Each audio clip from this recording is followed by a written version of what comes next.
So you lived next to the Denham Hotel. No, there was the Falgren store, which was Windhorn's originally, and then the drugstore, and then something, there's a picture of it there someplace, a blank there, and then the Northern Bar attached to the cocktail lounge, and then remember the that. hotel, and then the space where the original bandstand Okay. was set. And then the bank building was not a bank, it was the Jacobs restaurant when I was growing up. Mrs. Jacobs and Mrs. Gasper were sisters. So you were going from the north to the south. No, I just went from the, yes, north to the south, which is not from here to here, but from here to here. Yeah. So they lived in the house in the corner that's not the gun shop, but the next one north of there, Okay, the old the post one that, office. okay. And that last picture that I saw, not dated, didn't have that second building there. I always thought the second building was the Kent building, but the one the post office is in is the Kent building. And Nels Kent had the store there, and he was Penny's great-grandfather. Okay. So it was south of the Northern Hotel? No, it was the Northern Hotel. Oh. That's right. okay. The Denhams took that over. Did they have a hotel before they took that one over? Do you remember? Jay Denham came in, he and his wife, Effie, came in with the Great Northern and put up a little store restaurant, feeding house, up by the railroad. And the Great Northern sort of hired them so there was some place to feed the passing. But they came in, put up this eating house, and Jay died. And he was the first one buried in the cemetery. So you lived in what I call the old post office. Right. The white building that Ryan's owned. And And- you're saying it was the Nels Kent store? Yes. Okay. And I found recently, going through papers, the papers that there's a letter from Kent to my dad, who had just bought the building. And Kent had put some money into the water system and suggested very subtly that maybe my dad would like to help with that. I'm not sure that would have gone over. That was in 30, he bought it in 38, which is when and then refinished the apartment behind it, our home, and the post office building in the front of it, with no door between. And I think that was a regulation. Oh, But Oh. in doing this, he could rent the post office to the U.S. Post Office Department. They had to have that security, huh? There couldn't be that access to the Yeah, office. I've never heard that, but I'm Oh, just thinking I about see. it. It makes sense Yeah. that that was the reason. when you were saying no door between, I thought you meant no door that could be shut, and you were saying no door that could be opened. That's more to the point, yes. But that was when, and I'm not sure right now, when he went into the post office, it was a political appointment. And that is a history you would not believe. So explain that. When Grandpa Rudder went in as a postmaster in 1913, he was appointed, the post office boxes, those green ones, were owned by the postmaster. But with every election, the party that had won the election named every postmaster in every little town in every state in the United States. And as soon as the party changed, the postmasters changed. And Dad told me at one time that the post office boxes that he owned, that we still have now because they stopped owning them privately, were the ones that Harry Rudder bought in the first place, and Gillette bought from Harry Rudder, and then whatever the progression was, my dad bought from the last postmaster, but after he got in, they put civil service in. So instead of the political connection, it was more, he had to take a civil service exam to keep the post office job. So did he have that job while it was still an appointment? Yes, he went in 34. And I'm not sure if it was 38 or the 42 election that they put in. I think possibly it was after Roosevelt got in that they moved it into the civil service. But in the meantime, there's that whole collection of letters from people pulling for one person or another person, telling who was working underneath so who would not get in or out. Wow. And that would make a history in itself. For who gets to be postmaster? Right, well, just the political under. I'm sure they aren't any worse than they are now. Yeah, but I can't imagine that being part of the postal service. That must have been so disruptive. Every 4-8 years, all of a sudden, every postmaster is uprooted. You have to start all over. And every small town had a strong Democrat and a strong Republican backing. So the Democrats knew who they wanted appointed, and so did the Republicans. And one of the letters is from one of the hotels in Washington, D.C. They're letters from Burton K. Wheeler announcing that we are happy to announce that. And the post office used to be, well, they still are very responsible for money and responsible for the transportation of payrolls, and I guess that's probably why it was so important, kind of to have your people on the end.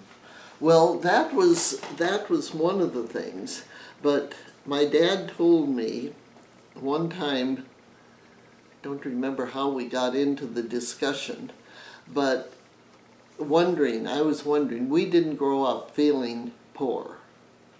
We didn't grow up feeling rich, but we were not as desperate as the people who had come in from the North Country and South Country. the farms during the Depression. During the Depression. And what he said was that he was one of the 2 salaries coming into the community. And the other one was railroad. So at least he had that security. And I would say in the early years, from 1900 until after the Depression, that paid job was probably very, very good to have. And the people that a party would back were people who needed a job. So your father was postmaster, Right. and your mother worked there too. She was a clerk. And they usually tried to have other clerks available. Like when I went to college, it cost $24 round trip to come home. So we didn't come home too often.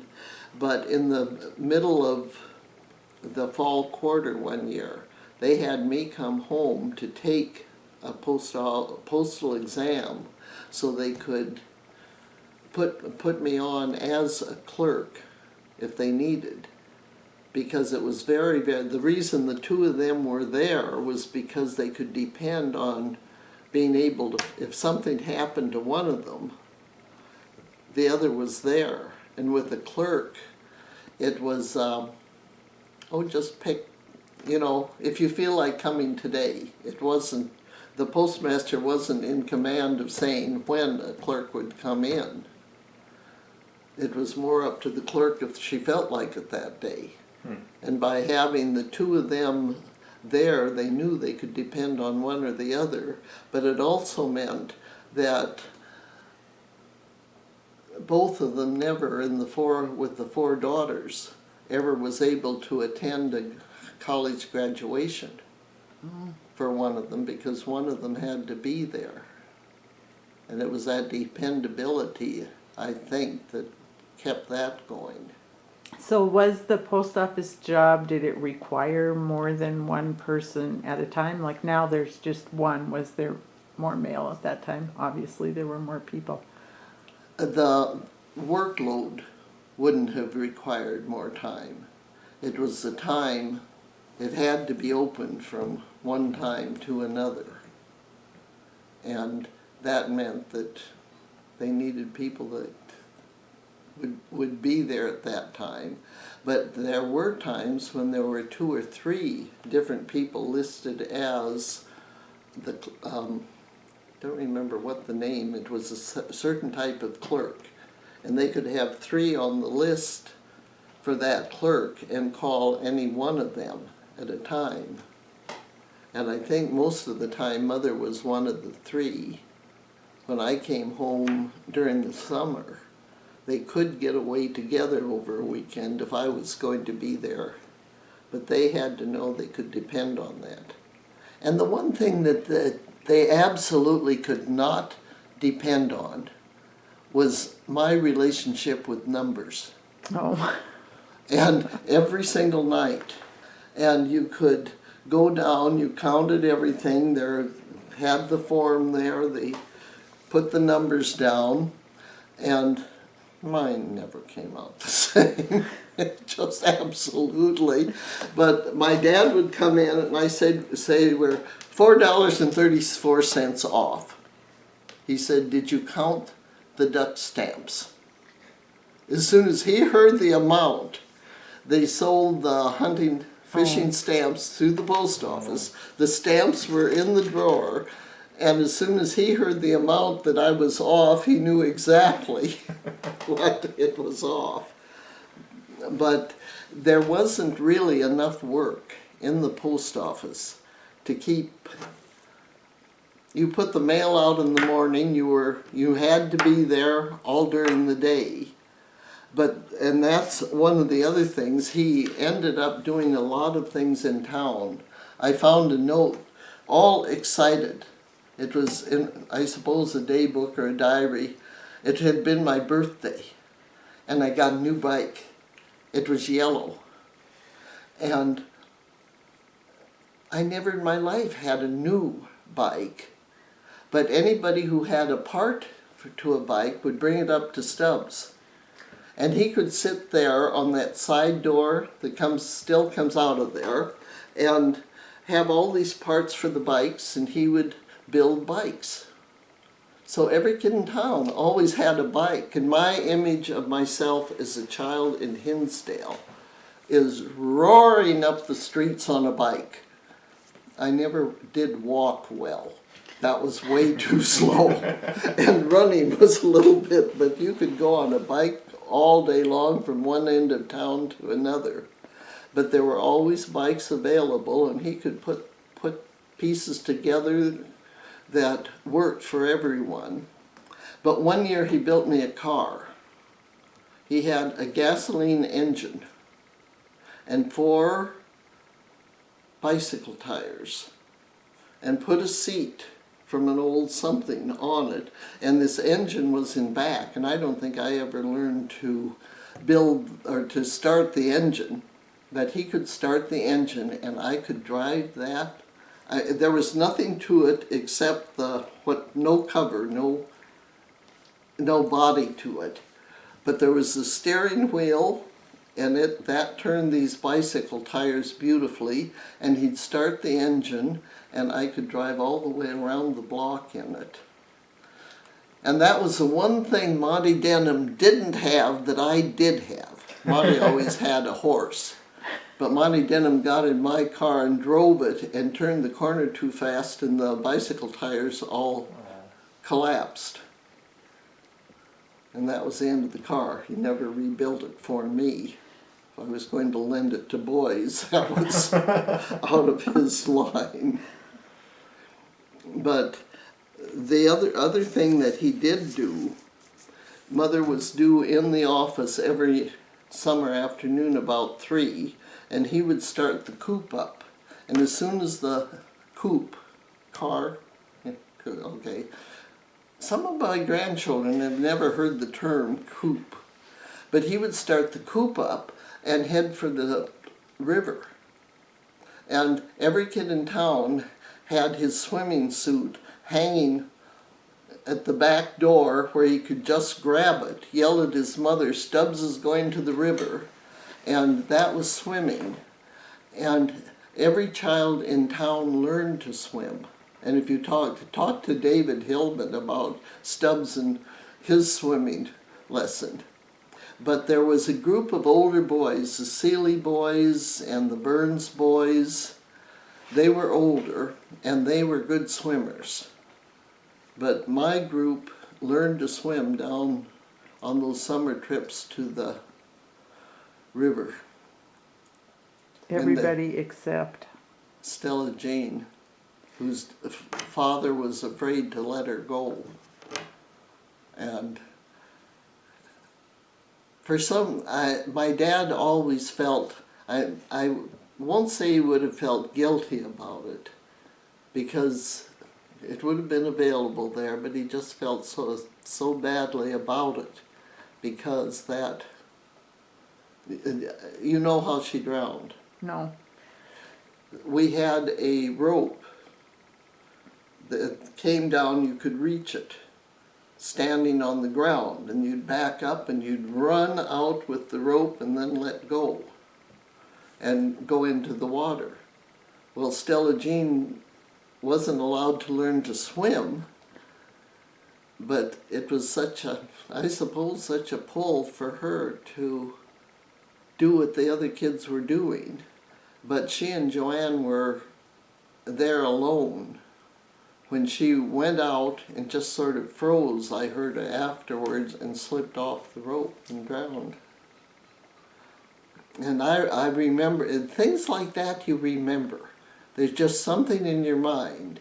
But I remember my Aunt Georgia coming into the house and looking at, sort of shouting, "Who's Stella Jean?" she said.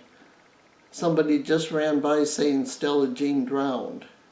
And of course my dad left right out there then. So was Georgia living with you then? Well, she must have been there that day. She spent a lot of time, she taught in Glasgow and came out a lot during the summers. So Stella Jean's last name Miller. and Joanne's last name? Nelson. Okay. And Stella Jean's mother, I have heard since, was a Pippin from Saco, from that family, but I don't know that, but it wouldn't be hard to check. I'm sure that family would remember it as well as I do. The other, when you say Georgia coming out, the thing we did all winter was skate. Just as soon as the ice froze, we were someplace. And every time I drive by the Balky Slough now, you know which one it is? The one by Biles. Right. That was the earliest skating place because it wasn't deep and it would freeze. In fact, that's where my dad took me when he taught me to go in and out of skids when I was driving. Oh. And I remember one of my grandsons being absolutely, if you go like that and give a gas with a little turn, you can do a fast around. And I pulled that. I don't know which one it was, but I was out here and wanted to turn around fast, and he was a little surprised. That wasn't something Grandma did. So how old were you when you learned how to drive? I was 9 years old when I first started driving. And I started on this lane right out here, coming down from the highway, because my dad had a beautiful registered German short-haired pointer that somebody had given him, and he wanted to train for hunting. Did he So- have a name, the dog? Dotsy. But he would stop up there, and he and the dog would come all the way down to the corner here. And then he would stand in the middle of the road and wave at me to come. But I had been there long enough, and after I learned fast, I always had a book with me in the car. So I had my head in the book when he is trying to get me to drive down. But after he had had to walk all the way back up once, I didn't pull that one again. But I remember that is when I will say I learned to drive. I'm sure I'd had a little more, well, like any of you kids now, you're behind the wheel by the time you're 4 or 5 years old. But that was my official driving all by myself. It wasn't in his mind that I would mess up this whole lesson with a book. So did he hunt with that dog? Yeah. And a shotgun and bird hunting? Yeah. We lived, I still like canned pheasant breast. Oh, He would bring the birds in. I don't remember Mother ever being too enthused about cleaning them. But she would fry the wings and the legs and the parts beside, but she would can those breasts. And they had just an unforgettable flavor. and then when she served them later, were they soup or what were they? Well, she'd take them out, and I think probably a cream. She would cut the chicken up, although I remember these pieces of chicken breast. So they may have just been a treat. I don't know how many pheasant breast you could get into 1 quart jar, but she did it. But we lived on the fried pheasant legs all fall.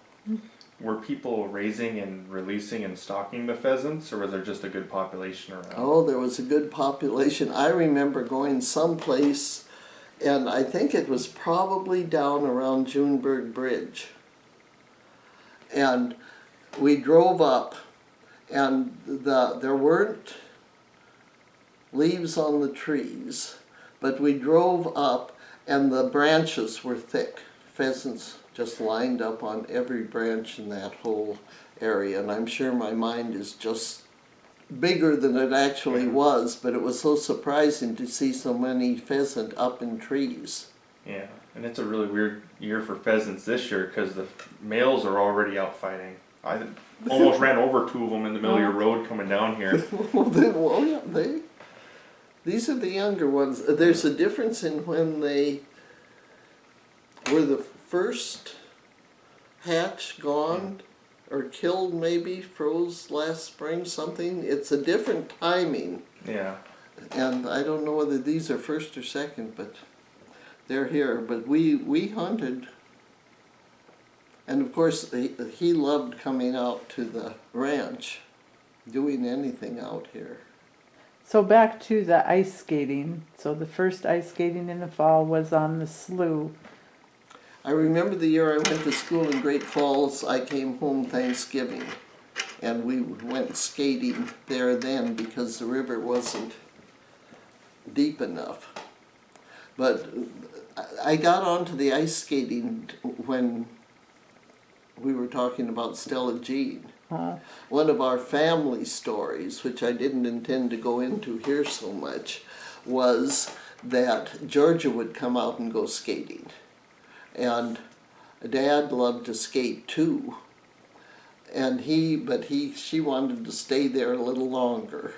And he was coming up the river hill when he looked back, and she had gone through the ice on one of the ice harvest holes, which weren't as thick as the other. And he got back down there in time to get her out, That's scary. which is just one of the things that could happen. We usually skated on the river. We loved skating on the river. And I remember scooping snow off the ice, but I remember everybody, almost every day, went down and scooped it off the ice. And it was good skating. They put in skating rinks between the road and the school hill. That whole area was a skating rink, and that, I think, is where older high school, they had a rink up there instead of depending completely on the river for it. The river was not always too smooth. Has that area down by the river, has that always been a park, kinda? Well, There's never been anything else really down there? well. However, it wasn't always in quite the same place. But we would go, they eventually put up some floodlights down there. I'm not sure exactly why, but evidently skating in the dark wasn't what the parents felt our teenagers should be doing. And then you mentioned here skating on Beaver Creek. Well, that was when I would go out and stay with Darlene at Albert Nelson's place, and we would go all the way as far as we could skate up and back, and we had different curves named as different towns, and we had different people living in different places, just a totally imaginative trip. And we might go out, over a weekend. And you didn't, I'm thinking this worked best in years when there wasn't snow and you didn't have to clear the ice, or you just skated through a certain amount of snow. Oh, I don't remember snow. So maybe we just did it when the ice was right, Yeah. which is good. The rubber ice, Dad went down and skated with us a lot, just stayed there. We learned you do not go near a branch sticking out of the ice along the edge, because that's thin ice. But I remember skating from town, where the swimming place is now, towards the east. And all of a sudden I was in the middle of ice and it was cracking all over me, just around. And panic, of course. And I turned around and Dad was standing back there just sort of laughing. And he explained to me, this is rubber ice. And it was part of his teaching me something. But the water on a warm will come over the top of the ice and then freeze. It's safe underneath, but he wanted me to have that experience of knowing that that could happen. Were there ever any conflicts with the people when they were doing the ice harvest and the people wanting to skate on the ice that they'd already cleared off? They weren't harvesting when I was there.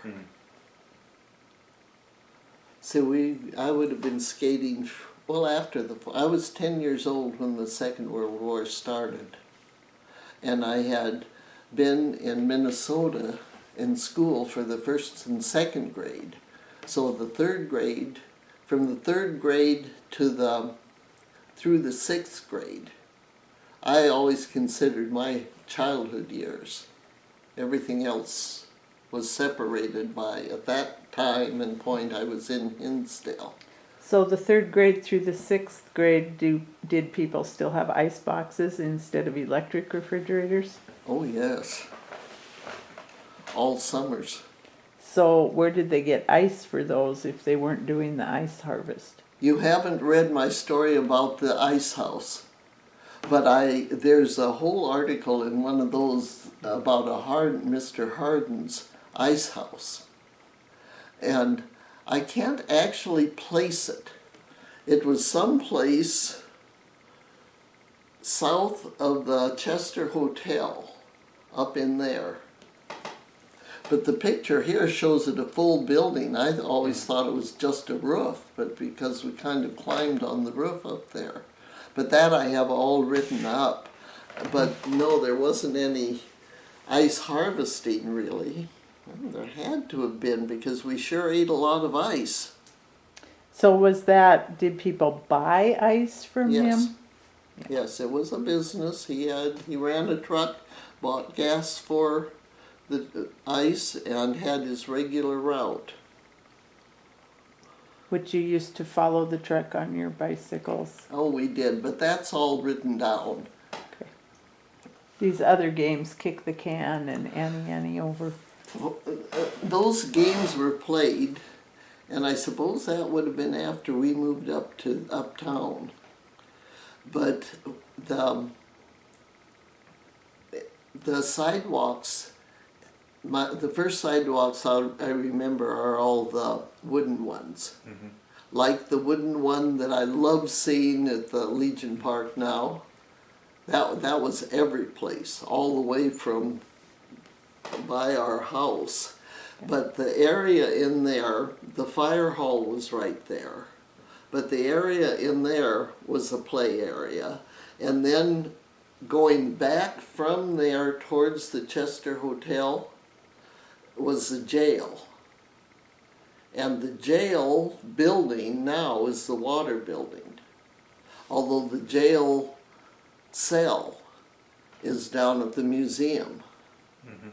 And we played in the jail. I remember the cell being in there, and this was someplace we could go in and play because nobody, it wasn't locked. They weren't using it too often. I don't ever remember anybody being in jail. But that area from where the Legion Hall is now behind the fire hall, and then back going up into the Chester Hotel was sort of our play area. And from twilight to after dark, all the big kids would come there to play. But I was grade school, there was a big distinction. And in the Annie Over game, you ran and tried to catch somebody, but everybody got to run off. As soon as it happened, or kick the can, everybody disappeared into the shadows. And we little kids were left trying to find the big kids. And eventually they wandered back, and we'd throw the ball over the house again, and off they'd go. But I remember both of those games, and I remember being so frustrated because I couldn't catch anybody, as the younger ones couldn't. So the real game was the big kids taking advantage of the little kids. No, I think the real game was the big kids getting off by themselves in the dark, leaving us to be the excuse. But it was fun, and well, it happens now too. As soon as there is something going on, everybody is there. I didn't even remember but they had basically a youth club down in the basement of the bank. And that would have been when I was probably 6th, 7th, 8th grade in that time. And I remember learning to dance down there. That was part of the program. But they also had school dances after every ball game. Every Friday night one of the groups had the dance at school. And we didn't do as much traveling to games then. But the school parties were something that were very, very important, and it wasn't especially a date thing. Everybody went to the dances, and you tried to dance and tried to get everybody else to dance and that. Did you have to be junior high or high school age, or could you go in elementary school?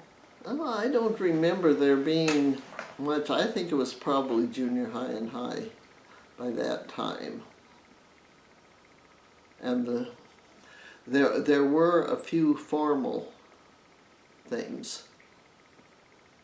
Like prom, I think was, I shouldn't say a few.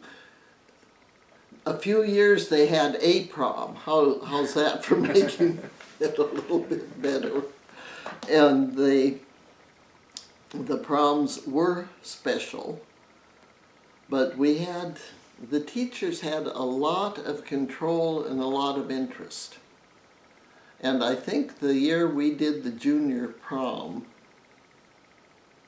well, it was my senior year, we did, we had the big gym. Do you remember the big gym at all there? I do.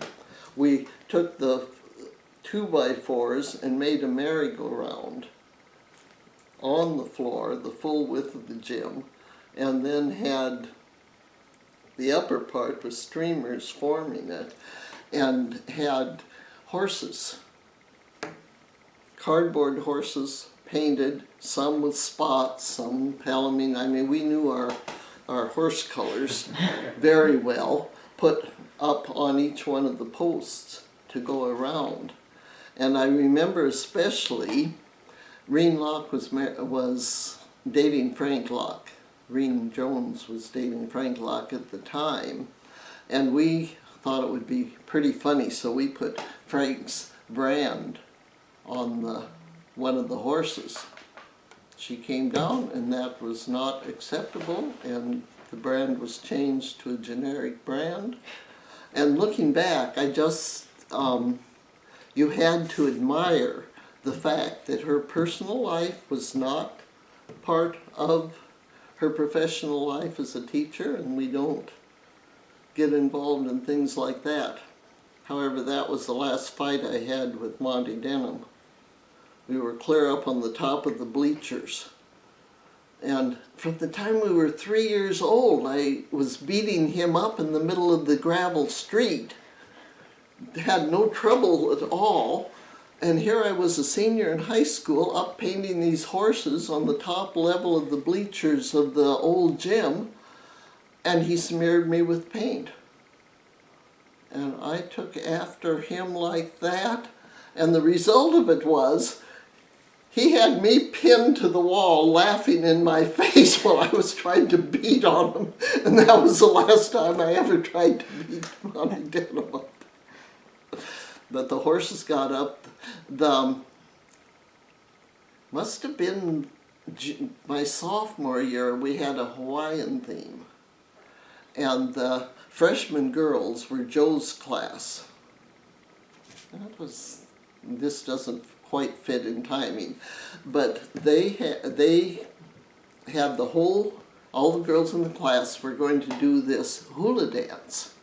So they lined up all the hula skirts. And this was down in the big gym, and practiced and practiced. Well, when it came down to it, Joe and Peggy Denham were the only two who would do the dance. They got out, this is the intermission of the prom, got out and started dancing to the records. I don't know what, they've changed technical names so often that I'm back. But they started dancing, and something happened to the whole electrical system in the gym, and the lights went off. Totally. And eventually came on, and Joe and Peggy were gone completely. Couldn't find them anyplace. Reen finally found them up in the girls' locker room, crying because they were just sure that dance had been a sin and God had punished them by turning the lights out. So were all of those dances, were they with records or were there live bands ever? We had a lot of live bands. The Stuff and Taylor and Conlon played the piano, but they had a little three-piece band that did a lot. The big dances were the ordinary school Basketball. dances were not. We didn't have for them. But what I remember especially happening, first school party of my senior year, we realized every boy in high school who could dance had graduated the year before. Now this is a crisis. And Mother had redone our living room just before junior prom the year before. Carpet, first one we ever had. We ended up pushing the piano up enough to pull the carpet out and roll it up in our house and dance there that whole fall. And the kids that Warren Morehouse told me, and he must have been in grade school when I was a senior. He said, "Oh, I remember, I learned to dance at your house." But it was just out of necessity. If we were going to have school parties, we had to have dancers, and some of them were great. Buckshot Amistoy had that music, and Frank Hopwood had just really good rhythm to dance. But all of those kids learned to dance. So did they have adult dances at the Legion Hall? Oh, are you sure you want to go there? Yes. That was, I started high school, 45. Yeah, I started high school in 45, which was the year the war was over. And there were, the veterans came home, a lot of them had married, it was a totally different younger crowd. And they spent most of their time when they came to town up in the bars. And my dad said that he couldn't stand to see all of that good music go to waste. So the kids got in and danced until about midnight when the crowd came down from the bars. They were dancers too. And that was the day of the jitterbug. But we knew, and right now I can't remember when the signal was, but we knew when we might just as well go home because we were going to be kicked out anyway. But from 9 o'clock until midnight, we had 3 hours of good dancing there. And the crowds from Glasgow and Malta both came up. And was there live music for those? Yes. The Legion had them. They were Legion dances sponsored by the Legion. And So did you have to pay to go to those? I don't know. We may just have been welcome there so the music wouldn't go to waste until midnight, or maybe we did pay. And that was at the old Majestic Theater? Right. It still amazes me that Dennis's dad liked moving buildings that much and moved that out for a shop. Well, it was a big building. It was a good building. However, going back in history, which I don't plan to do because I wasn't there to see it, but they had, the picture of the curtain painted, all of that. They had dignitaries from Glasgow, I would suspect it was a political meeting, came out and sat on the stage. And when they sat down in those black tail suits, the tails hung down. And one of the local little boys took scissors. The whole crowd here saw him and cut off one tail of each one. And I grew up with that story. No one stopped him? They were from Glasgow. No, well, the men weren't aware that this was happening. he was doing it very quietly while one of them was speaking.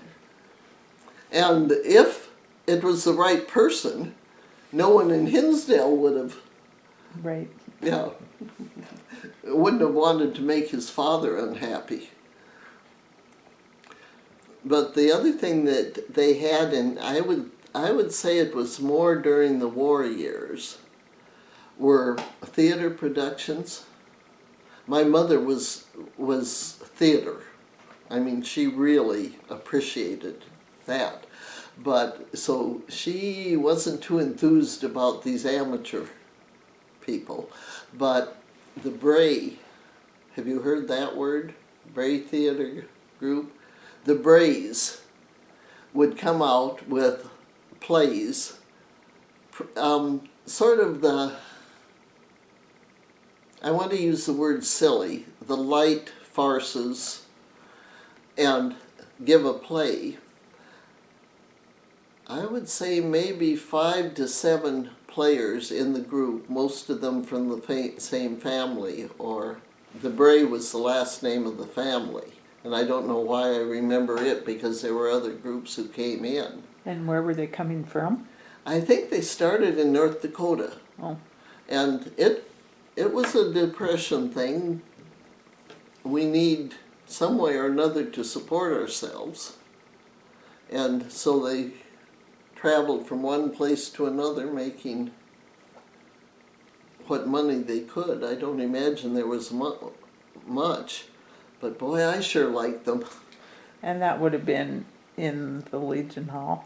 Yes, they filled the Legion Hall, and at that time there were those big double wooden seats that went up and down, and they put them up and along the back, and then there would be one set down for to sit along the outside edges, and then put them down for any kind of a meeting or performance for that.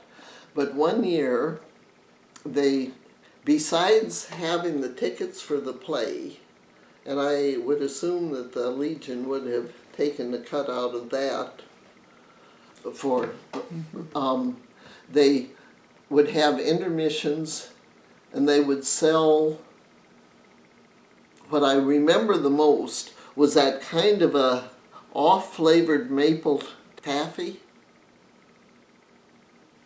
It wasn't the nice sweet flavors we have now. Whorehound? No, it was more of a dull, not peanut butter, not caramel. I can still taste it. Like a toffee, or? Well, sort of like a toffee, but a off-flavored one. But they would sell these boxes. And the incentive for selling the boxes of candy was that the cover or the lid on each box was a ballot. So they would offer a prize, and I remember the one particular prize was comb and brush, very pretty set. And the woman in town who got the most votes off the top of these candy boxes won the prize. And some things in life you are not too proud of. It came up when they started counting these votes. The Morehouse kids, and there were a lot of them, bought all they could and put their mother down for the prize. When they started counting the votes, they didn't know the local people, and they did not distinguish between Joan Rudder and Jean Rudder. So everybody who voted for either one of them went into the one pile, and Joan Jean Rudder got the brush set, which she was thrilled to get with. But you're disappointed, and even at that time I think we felt that way. I know my mother certainly did. But things happened. And the Brays managed to support themselves through the end of the Depression, and probably, and I don't remember whether they were there into the war years or not. But that was a completely different atmosphere, I think. Theater in the Nelson Garage hayloft? Oh, that was just absolutely unbelievable. And there weren't too many people involved with it, except the older Nelson girls, Carol and Shirley. Carol was an organizer. Boy, she organized everything. And we gave these productions, complete productions, not just little ones. And I remember the Seeley boys were there, Albert and Charles, and don't remember what other kids. Charlotte would have been involved. She lived right next door. But the play I remember that I was just awed by had a picture up on the wall with the eyes cut out. And lights would come on behind these eyes. And this was I suppose the story was the grandfather who was trying to decide which children would inherit. So he was watching everything all of we little actors were doing down here. And I remember that so clearly because, boy, that had to have been really good. And it was. Do you know what I'm talking about when I say the Nelson Garage? No. It burned when Doris lived there, but it was a big hipped roof barn, sort of like the one behind the Wobber place, except this was a bigger one and had a whole loft up above it. And where was it? It was right out in the alley behind the Nelson house, which is where Doris lived. Doris Mogan? The house where Patty Armbruster lives Yes, now? that's the house. Okay. Okay, so bring me up to date. Those are the words that I can't find most of the time. Doris had another house later.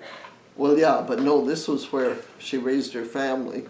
And that the whole thing burned, and she told me rather quietly once that she suspected we all had burning barrels out there behind, and it was sort of when the spray cans were new.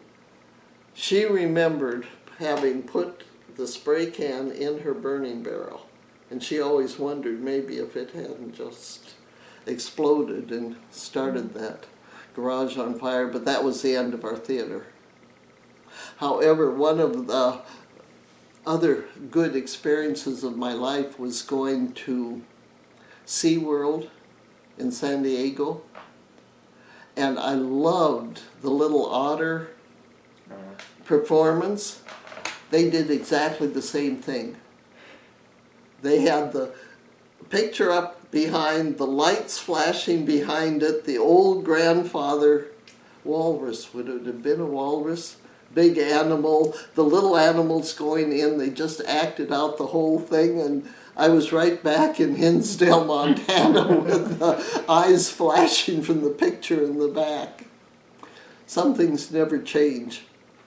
Oh, the bandstand came in before that. Okay. It was our playhouse. And it was in between your house and the Legion Hall? No, it was right about where the monument of the Legion Hall is now. That was the last place it was located. Right. It moved a few times before that. Right. But that's where, and it was almost personal property. There was a door coming in from the south, and there were steps that went up stairs. The bottom, it was a full floor. I won't say 8 feet, but it was well over 7, I'd say, up to the top. And then the railing on the top, you could run around and shoot at the Indians attacking, which we did. And played there it was nice and cool, during the summer, and we had plays there, we played there, we did everything there.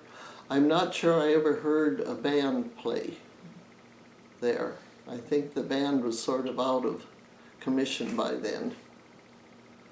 But that was our playhouse. So did you ever have trouble playing outside because of mosquitoes? I don't remember any mosquito. Yes, I do. Yes, I do remember mosquitoes. One summer, okay, there's not a building at the back of our lot now. My dad moved a shop there. Oh, that's the shop that went down to the sports.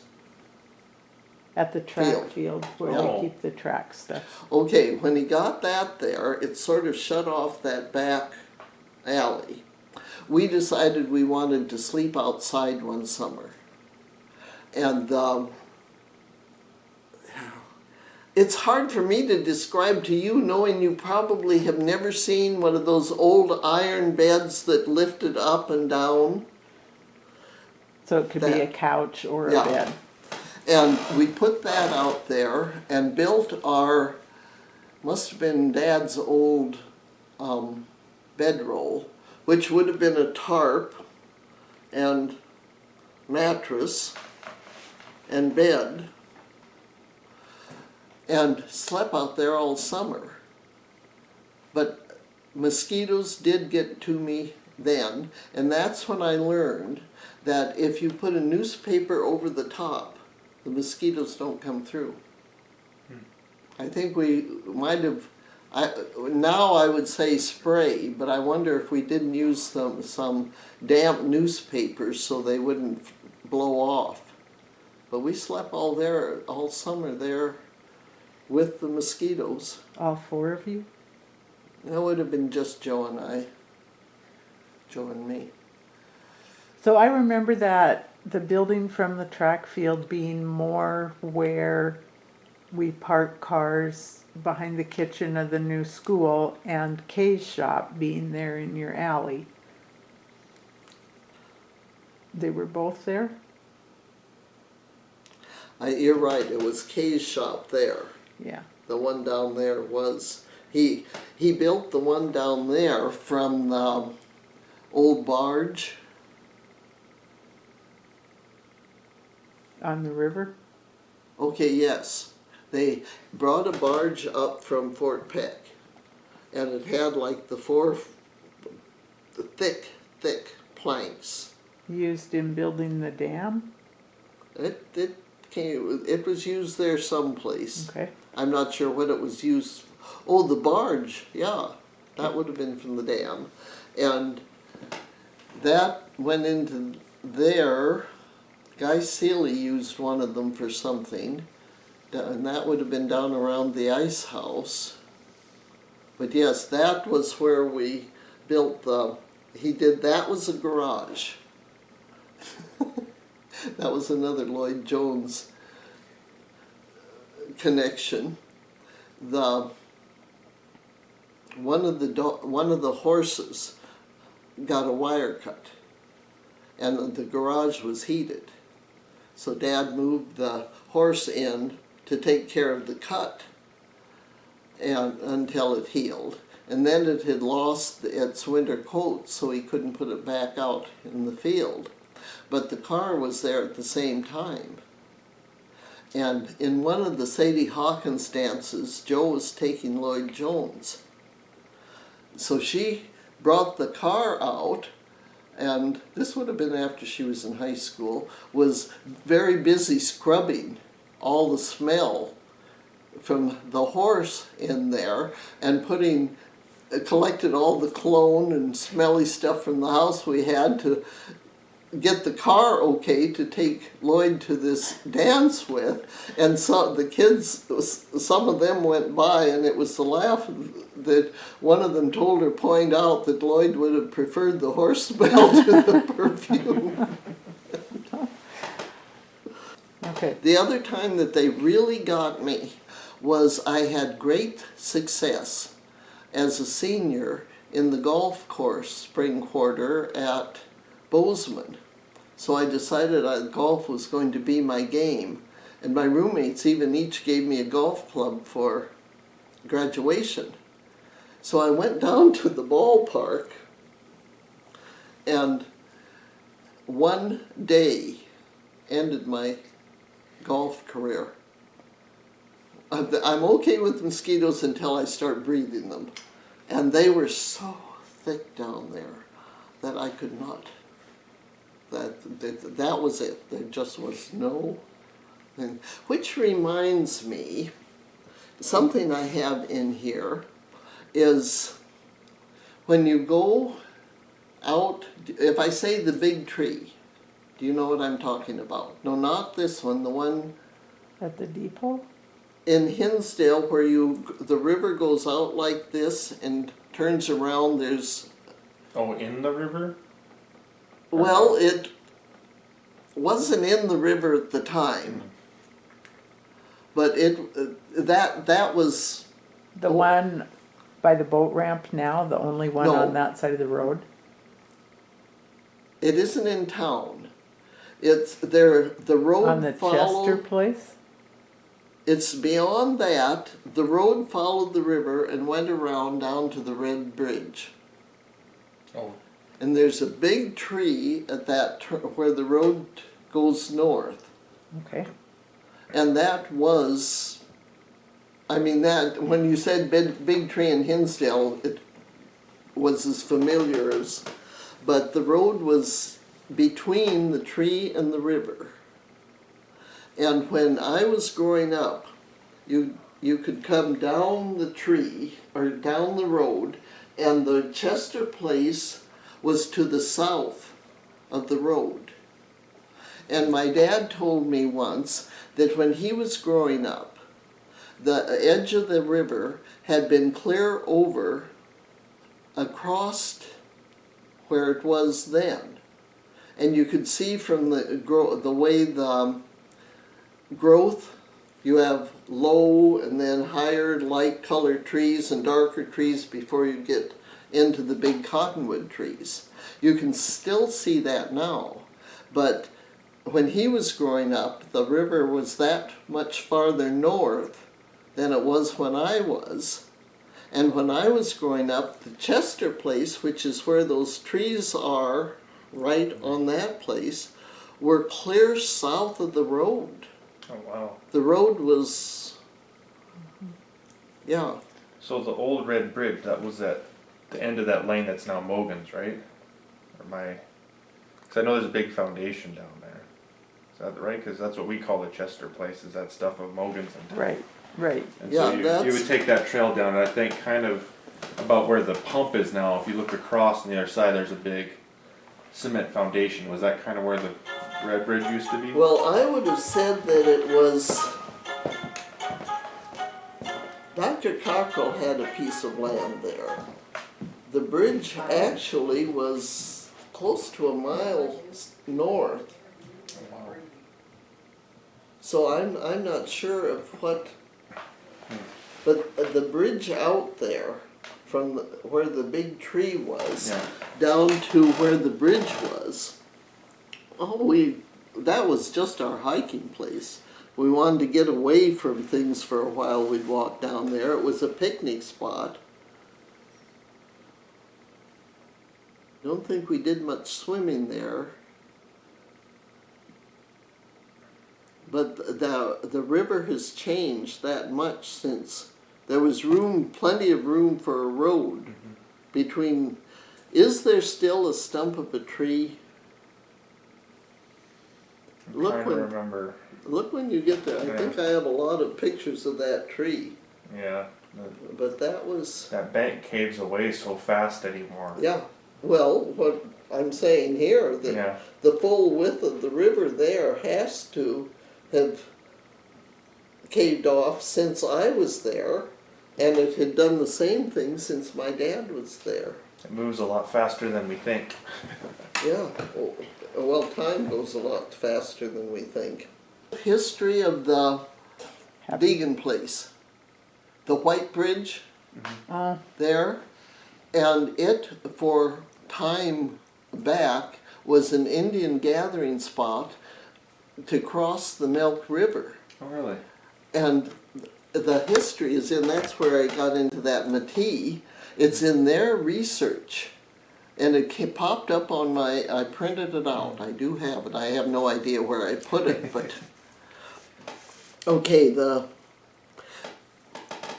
was a main crossing long before they put the dam in. Not just for the settlers who came, but for the Indians before them. And this gives a good history of it, which you will get when I get through sorting everything here. But before that, spring was bad to get by. The rest of the year, you could cross in a number of places. And that's what Dad said about the Henry, Grace Henry, died in childbirth right on a place right across the river. But the little boy came over to get help at that time. And was that one of your dad's earliest memories? Yes. So their house was just on the riverbank over here. So the crossing would have been there. And there, I've run into a couple other references to that crossing before they put the dam in. But the school here was sort of at the mouth of Rock Creek.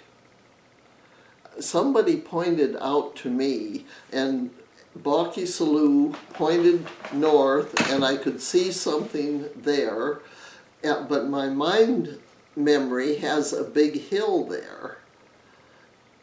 But to a younger child, it would have looked higher, and when I look now, I'm wondering if that wasn't. But they put the Happy Flat School there when well, it was really before the homesteaders. It was when the ranching families came in and wanted school for the children. And they had the school, and that's when my grandmother came out and taught at the Happy Flat School. Your grandmother, Elsie Clough, Elsie Clough who taught. later became a Ritter. Right.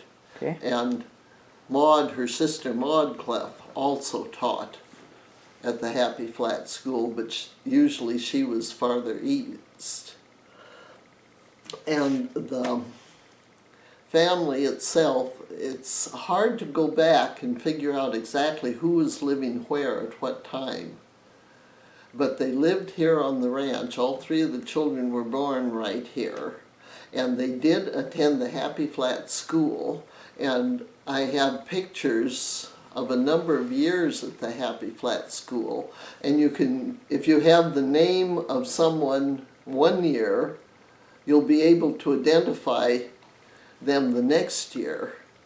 And those I want to, those are some I'm going to scan and put in order someplace. So approximately what year was she teaching there? What year was she married? She came out here in '94, and both the girls came out to teach. And so she would have been here. She also at one time taught someplace in Saco, and she was elected the county superintendent of schools. Is that 96 or 98? She served 2 terms, and in her second term, she was married in the last week of the first of 99. So she must have run for county superintendent. She was the second superintendent. Hedges was the first. But she was the second, and she was the first woman elected into it, and she married before she finished the term. But I think it was her second term. Did that mean she had to be replaced? Could you be married and be the county superintendent of schools? I don't know. 30 years later, my mother had to have a special vote of the school board when she got married to be a teacher, a married woman teacher. how things have changed. Yeah. Well, I'm not sure we gained that much with that jump. But the Happy Flat School was there. They did go to school there some of the time. But I don't know, right now I don't know when they built that first bridge. But going into town was not into Hinsdale was not dependable. Because we're on the other side of the river. I see. It wasn't a year thing. It actually was more dependable to get to Glasgow because you didn't have to cross the river. So they did most of their elementary education, possibly the first 8 years here at the Happy Flat School. No, because one of the pictures over there has the stone school, Glasgow, with all the students there, and Marge and Toots and Dad are all there. So Marge would have been a first grader, and Toots probably third, and Dad fourth, which means the picture would have been taken maybe 08 or 09. So they went to school in there then, and went out here when they lived out here. This was sort of another political thing. One of the letters that I think is great, that my Aunt Toots was not a country girl. There were many things about living in the country that when Carol asked her, you know, what didn't you like about living here?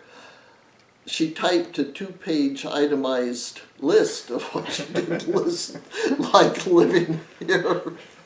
But one of the things that she did say here was that we were all so happy when Dad came home and told us he bought the Ferris house in Hinsdale. And that was we call it the Trousseau house. McIlvaines were living in it for my 4th birthday party, and Tollefson's. Beautiful big house, and they owned the whole lot. When the Great Northern Railroad wanted to put in their water treatment plant, I have the contract of sale, and they bought it from Elsie Rudder. So we evidently put the house in her name, and in it is included the right to use the treated water. And that would have been, well, she died in 25, and they were living at the ranch then, but all the time I was growing up, my dad hauled 2 barrels on the back of the platform he built on the back of the coop from the treatment plant up so on Sunday evening so Mother could wash on Monday in that treated water. And she was washing in town? My mother. Yeah. In town. Yeah, she never lived in Right. the country. And the Tollefson house isn't where Jim and Doris live, it's where Zane lives? Yes, the big white one down at the end. And it was a show place even when the big yard, but the treatment plant was where Where the sewer treatment plant is now? Yeski. Stowey Oh, wrong. built that house, the Oh. brown house. And the treatment plant was right on that road. And it was a big, tall, it was a tower, 16 stories high at least. Probably had wow. 2 floors on it. But it was dark, and it was a dark red. And we didn't go in it very often. But it was a mystery house. So did he get the Ferris house in town so the kids could go to high school? Okay, 1913. That would have been pretty close to it. And in looking through that 91, there's one picture there that is too dark really to see very much, but it identifies Elsie Rutter in the front. It isn't the right one on the front. She's the third, not the fourth from the end. But you can recognize her, and standing up behind, I can recognize my dad. And you look and say you couldn't tell, but there's just something about the way he stands, the way. And so they were going to school in there that year, and that was at the old West Side School. And right now I don't know what year West it Side was in built. Glasgow or in Hinsdale? Hinsdale. In Hinsdale, I think the school still owns the lots. Oh, that's right, okay. Okay, and that would have been his 8th grade, I think. No, his freshman year and her whatever year. But then the next year, the 3 Rudder kids went to the Sacred Heart Academy and finished high school in 3 years there. So they didn't come back. Are you skipping the part about his grades that year? The what? Did he not fail several subjects in Hinsdale, so they sent him somewhere else? I heard that here is his mother a teacher and his dad a cowboy. Now who is the boy going to follow? But yes, I heard that he took his, that's why I said freshman year, he took his freshman year at the Hinsdale school and made a half a credit. And went back to Sacred Heart and graduated in 3 years with all 16 credits intact. Less horses to distract him, perhaps. Less distractions, yes. Wasn't a matter of whether he could, it was a matter of whether he wanted to or not. But that's why I think there. But the other thing about that school was that it wasn't accredited. Mm-hmm. And I have read a number of things there then, including, and I don't know where I got it recently, there were 2 juniors the year that the school opened, and they were the first graduating class the next year. And Dad finished he graduated in the spring of 1918, and we have a whole record of his relationship with the Army, letter by letter. And he was in 1918 armistice, he was still in training. So a brief synopsis was, he went to Helena, or they told him to stay home? No, he went to Helena. In fact, one of the things I just found that I want to get together to send to Bethany to share with someone there, in that book, the influenza. Mm-hmm. They tell that the Army took over a number of colleges as training bases for the recruits.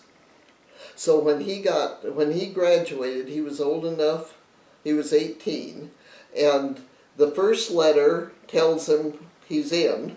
The second letter tells him what he needs to bring, and at that time they needed to bring their own underwear and sheets and towels to report to St. Charles which is the Carroll College.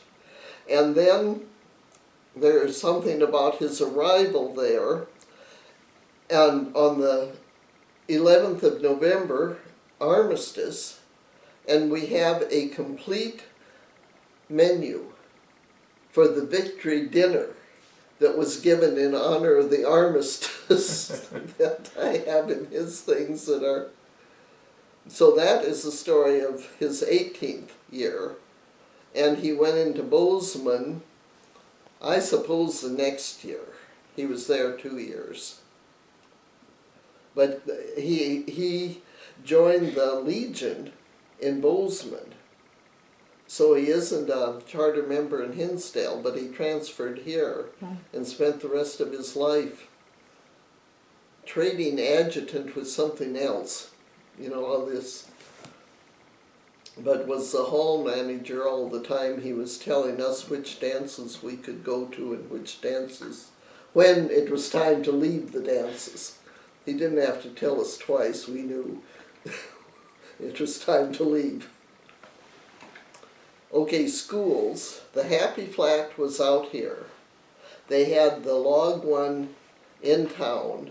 They built the West Side High School. And I think it was only used for a high school for 4 years before the brick school was built in 22. And that's how I know there was a wooden flagpole in the middle of the road in 1922, because the picture shows the school under construction at the other end of Main Street. So the middle of the road would have been between Claypole's and the Rainbow Room and the bank at that intersection. And I remember what the big fuss they made when they put that metal one in.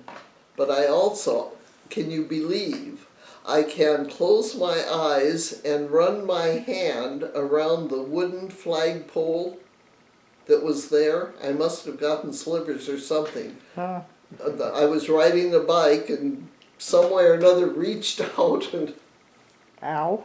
ow. But the high school here was built in 22 and my mother came to teach in 27. But there are really good records of who was there and what was there. The one class that she laughed about was the one that scared her. She was the only one on the faculty who had had Latin. And one of the students the year before had first year Latin from a teacher. And in order to get credit for the first year, he had to have a second year. So she was teaching this second year Latin class when a very nicely dressed, quiet man came in and asked if he could observe.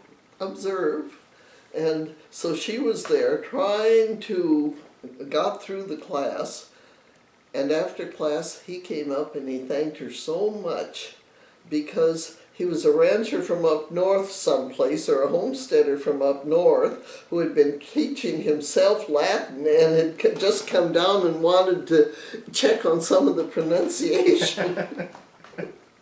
How you get to be an expert. She was an expert fast. So the Happy Flat Road now is where Agnes Mogan lives, but you are saying it belongs on the other side of the river? Yeah, that whole flat, this whole flat was the Happy Flat. And there were ranches here before the homesteaders came in, but they didn't settle too much up in this area. They were more up on what looks like farming, but actually is grazing land. North here or more up Rock Creek? Up Rock Creek. I don't Yeah. think there were too many homesteaders right on Rock Creek, which may have had something to do with the fact that the ranches were pretty Were well already established there, there. Because isn't up there on Rock Creek, isn't that where N Bar N was? Yeah. And but it wasn't way up. It was closer to we did find one place, one writing someplace that described the number of miles or so many rods from the mouth of Rock Creek that the Happy Flat School was. But another place that sort of described where the headquarters for the N Bar N was. And it was down here, it wasn't way up north. The N Bar had another ranch up in the, I always want to say, is it the Cypress Hills or the Wood Mountain? It was Wood Mountain. Oh, okay. They had one there and then another one at Piermont south of Oswego. And all of the grazing down there was N Bar N. And they had horse ranch on Snow Creek, which is close to the Mussel Shell down on the Missouri River. It was a big outfit. But for right here, it was the Cowboys, and I think it's in the Land Free that it says the Cowboys helped strip the logs for the Rock Creek School.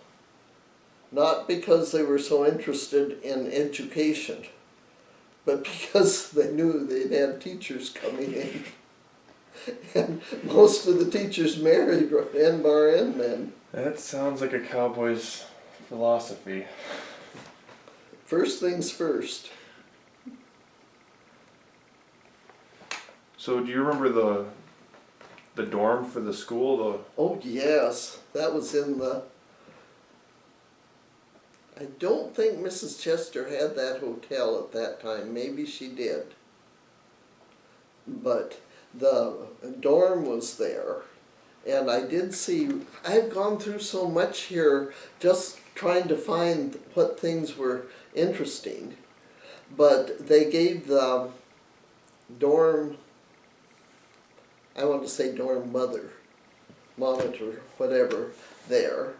And well, even when the dorm was not being held there, but when I was in school, there were many families who lived there.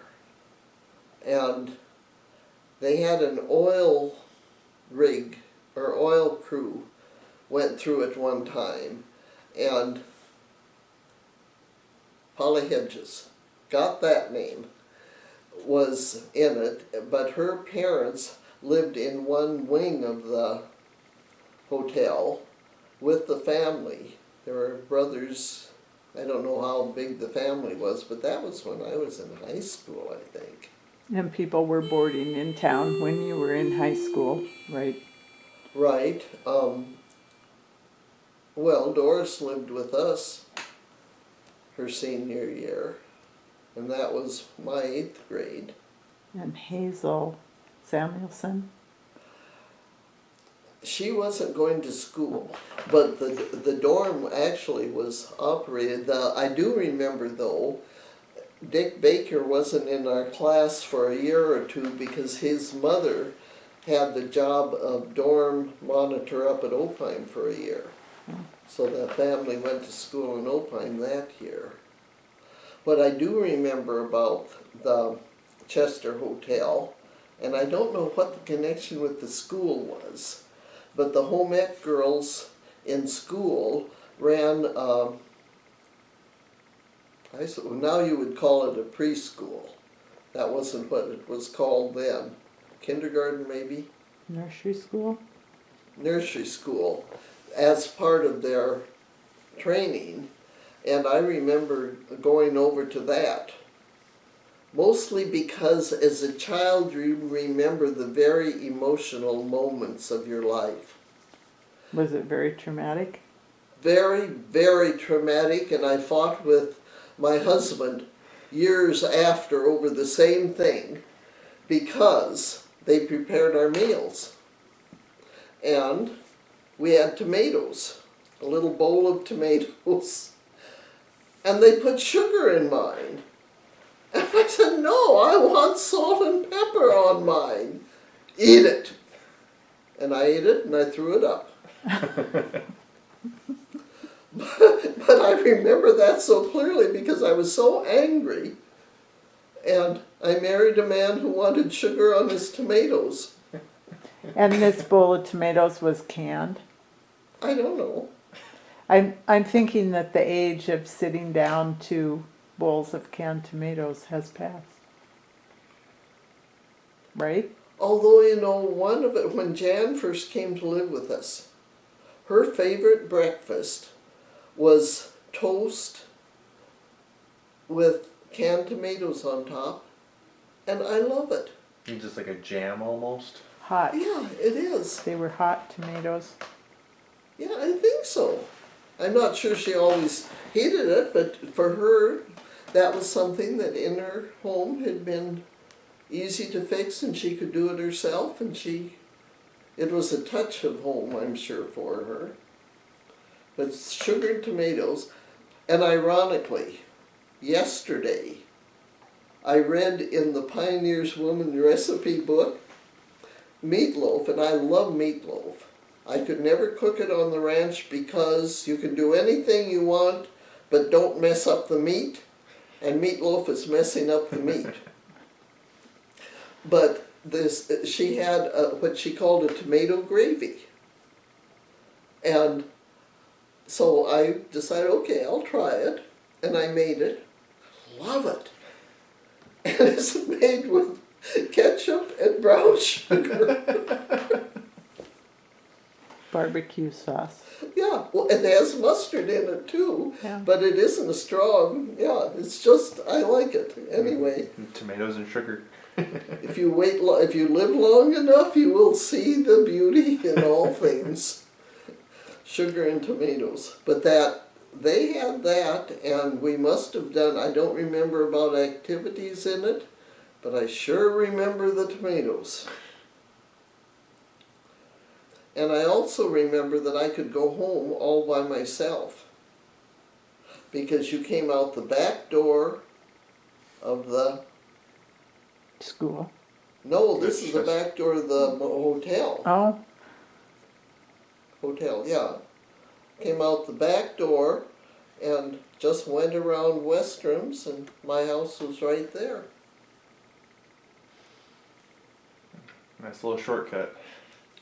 Well, at least I and you didn't think have that to was be- sometime before school age? 4 or 5 Well, years I'm old. thinking 4 years old, but maybe 5. So how old were you when you started school? 6. What did you want to say about the West End? The Browns, Was the that the west end Hunters? of town, or was it the west end school, or? Playing. I really wanted to, what the kids asked me the most is, what did you do? What did you play? And those are the things I can remember. But we would go down to that West End, and it had to be during the school year because Ramona lived down there, and Darlene was usually around, and Agnes was usually around. Did Darlene move into town for school? They moved down. Oh, yeah. We spent the, went up there for the summers, and then, but they lived down here, so she was in town a lot of the time. In fact, I wonder, that picture of her 11th birthday is taken in front of the Chester Hotel, and I don't know why. But you see, Alma was in school when we were in grade school. And when Darlene was in high school, she had one of the 2 cars in high school. And hers was an old Model A that they'd fixed up so she could drive herself from here to here, which was not far. Jackie McLeod had the other one. And Jackie McLeod was living with Fred Myers. And Fred Myers had the place just north of the scale. But I think Jack's dad is buried in Hinsdale. Jack McLeod. Don't remember what his name was, but I know he had died, and he had a sister whose mother was determined she was going to be a Hollywood movie star. And she could tap dance, she could, don't remember her first name, but Darlene had the second car in high school. When I finished high school, there were not many, and within about, well, by the time Joe finished, the high school boys started having cars of their own. And a lot of that was because they weren't making cars in the war. And I know Don's dad bought one of the first Chevys that came in and after the war. Don Sheely. Yeah. So that would have been when I was a junior or senior. The history of the Denham Hotel, And that's the one that became the Northern Hotel? right. The Northern was built by Morris Denham's mother. After Jay Denham died, she left for a few years and then came back. And eventually had the whole Northern Hotel. I just call it the Denham Hotel to keep it separate from the Chester Hotel, which was originally the Lannon. Right. And the Denham Hotel, Northern Hotel, was originally the Rothman Hotel. So so Denham's did not build it? She just came and took that over as a business? You know, I think I read in something Yeah, that I think Bob she and came Andrew. back and bought the Lannon Hotel, and then left and came back and built the Northern Hotel. But someplace in there she married Gus Rothman, Oh. and he disappeared. Okay, so on the corner is the building where you lived that had the Right. post office in it. And the next building to the south, what was in there? I always thought it was the Kent building. But when my dad bought the building we lived in, he bought it from Kent. But one of the pictures in history shows that space empty. So I don't know whether Kent owned both of those, whether Kent was in the first one, the second one. Morris Denham eventually bought the second house there. That's what I was thinking, that the second one is where Peggy Denham lived next door to you. No. She didn't. She lived in the Northern Hotel. Okay. And in the Northern Hotel, they had quite a few rooms that weren't always used. One of them was Peggy's escape room. So every time Joe got mad at my mother, she would go over with her suitcase and Peggy would pack hers and they would go up to the room clear in the back of the far hall, and that's where they escaped. And Peggy Denham's mother would let my mother know that Joe was there and probably locked them in the room for the night, and that took care of that. But Morris Denham had a sister, Merle, and she was an artist. And the picture I remember especially, and I think Peggy Denham still has it, was of the big tree down on the road going to the Red Bridge that we talked about last time. Gorgeous tree. I think there's only the stump there left now. But the Denham Hotel was where the Northern Hotel was and where Stowey's is now, isn't it? Pretty much. And the hotel had a restaurant at the south end. But at one time, I remember it must have been probably about Monty's 10th birthday. They were living in that south end and we had a birthday party down there. But later, by the time I was in high school, they had a restaurant there. That might have been after the Stubers came in. So did Stubers buy that from Denham's? Right. And I Yeah. remember when Stubers had it, you walked into a main lobby. That Big was up lobby, 2 that was steps. always there. And then to the south there was a cafe, and to the north there was a bar. There was a cocktail lounge in between the bar and the cafe. And Peggy tells that she was not allowed, and I remember that too. We could go into the cocktail lounge, and Morris, if there was no one in the bar, he might bring us a Coke out that we could drink, all growing up in the cocktail lounge.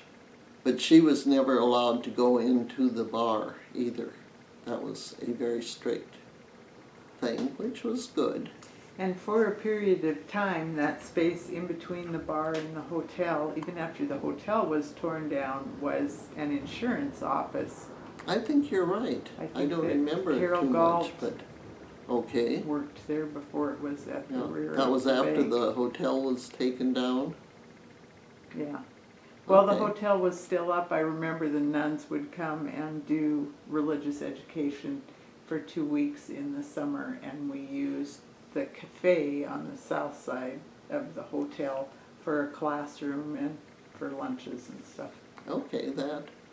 I remember it being restaurant, and haven't thought of it for years, but I'm sure it was Blanche Schuler cooked there part-time, and she made banana cream pie. And if I saved my money carefully, I would have enough to go up every once in a while and get a piece of that banana cream pie. And that was an absolute dream. The other thing I do remember, I think all of my sisters probably at one time or another did some waitressing at the cafe in the summer, something. I was there one day, and Pat Stuber had it at that time. And a man came in ordered a fried egg sandwich. And I wrote it down carefully, took the order out to Pat, got the sandwich, handed it to him, and he ate it. And I looked at him and I didn't know what to do, but I told him he owed some money for that sandwich. Oh, he said, I don't pay, and got up and walked out. And I went back to Pat, totally at a loss. But what she said was, oh, I always give him a sandwich in the afternoon. And that was Pat. Just that kind of a person, which is what we're reading about so much in our social justice now, but it existed. They were taken care of. The other one that I remember especially, except I don't remember the name, but there was a couple. He was a retired railroad man living down on the road to the dump now, where Mrs. Simonson lived for a while. You have Dartman's, well, it's out beyond the 4 new houses there.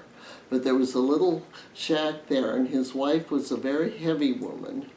And I remember her especially because she had the ulcer on the leg and couldn't get out of bed. But we were very often sent down with a meal. And meals had to have been taken down there, when I think of it, by different people in town, different times. They would know they would need food, and they were taken care of that way. Joe Breckenridge is the other one I remember especially. He was a painter, and he would stand on the outside of the hotel in the corner where the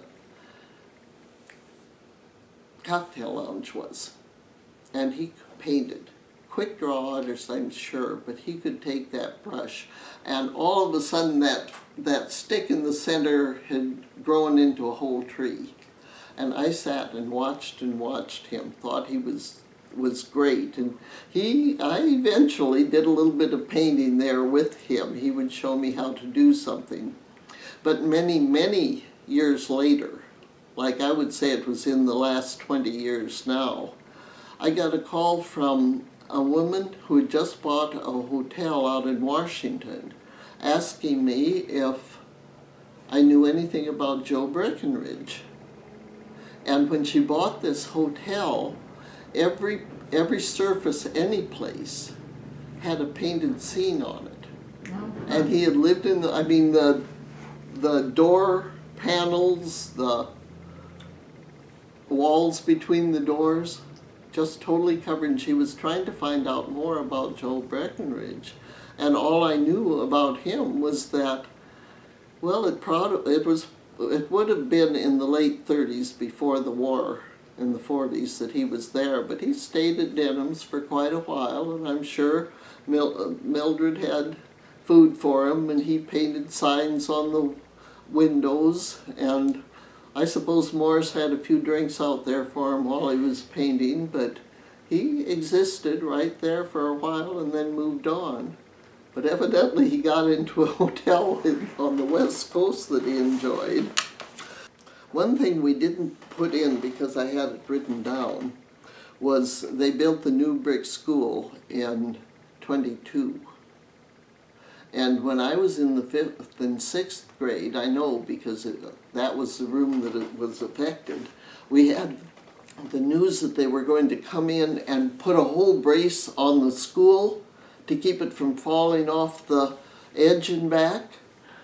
Well, they came in and drilled a hole, would have been on the west side of our classroom on the 5th and 6th grade, 2nd floor, and over to the other side, and strung a cable through it. And that was the brace that was going to keep this whole school from falling off the edge, and it didn't make any sense to us at all. Enough so I still remember it being there. The other thing I don't think that I got into on the new brick school, which was our school, was some of the things we did. Halloween was always a big excitement. And one year I remember we got up the next morning and there was a whole wagon on top of the gym. The gym floor was, or the roof was not as tall as the other. But what I remember is that they had taken it up, the big kids had taken it up sort of piece by piece and put it back together again on top of the school. So it was somebody else's problem to get it down. I remember too, Halloween, one year we went over to the tracks and they had big piles of sugar beets. And those sugar beets, I mean, they were that big to a child my age at least, but they weren't tiny ones. But we made many trips hauling the sugar beets and piled them up on the door into the gym was an addition on the east side of the main school. And we put enough sugar beets there so you couldn't open the door, and we thought we were really doing pretty well there. The one night I remember was the worst night of all Halloween. We were running from something, and Joanne Mogan fell down the coulee by the Burns house, which is now Gooderjohn's house. But we were running towards the school, and she fell down and broke an arm. And that was a disaster. Nobody else had ever broken a bone around there. I think I remembered more because I was probably the oldest and should have been taking care of her, so I was covered with the guilt trip. I wasn't suffering from a guilt trip the night, that would have been 5th and 6th grade because Miss Kamla was the teacher. We all got caught during the noon hour smoking behind the school. And this was not good. And I was especially angry about it because the big kids had broken the cigarettes they had in half and given each one of the little kids, wee little kids, one of them so we wouldn't tell. And we all got caught, and I had never been able to get mine lit.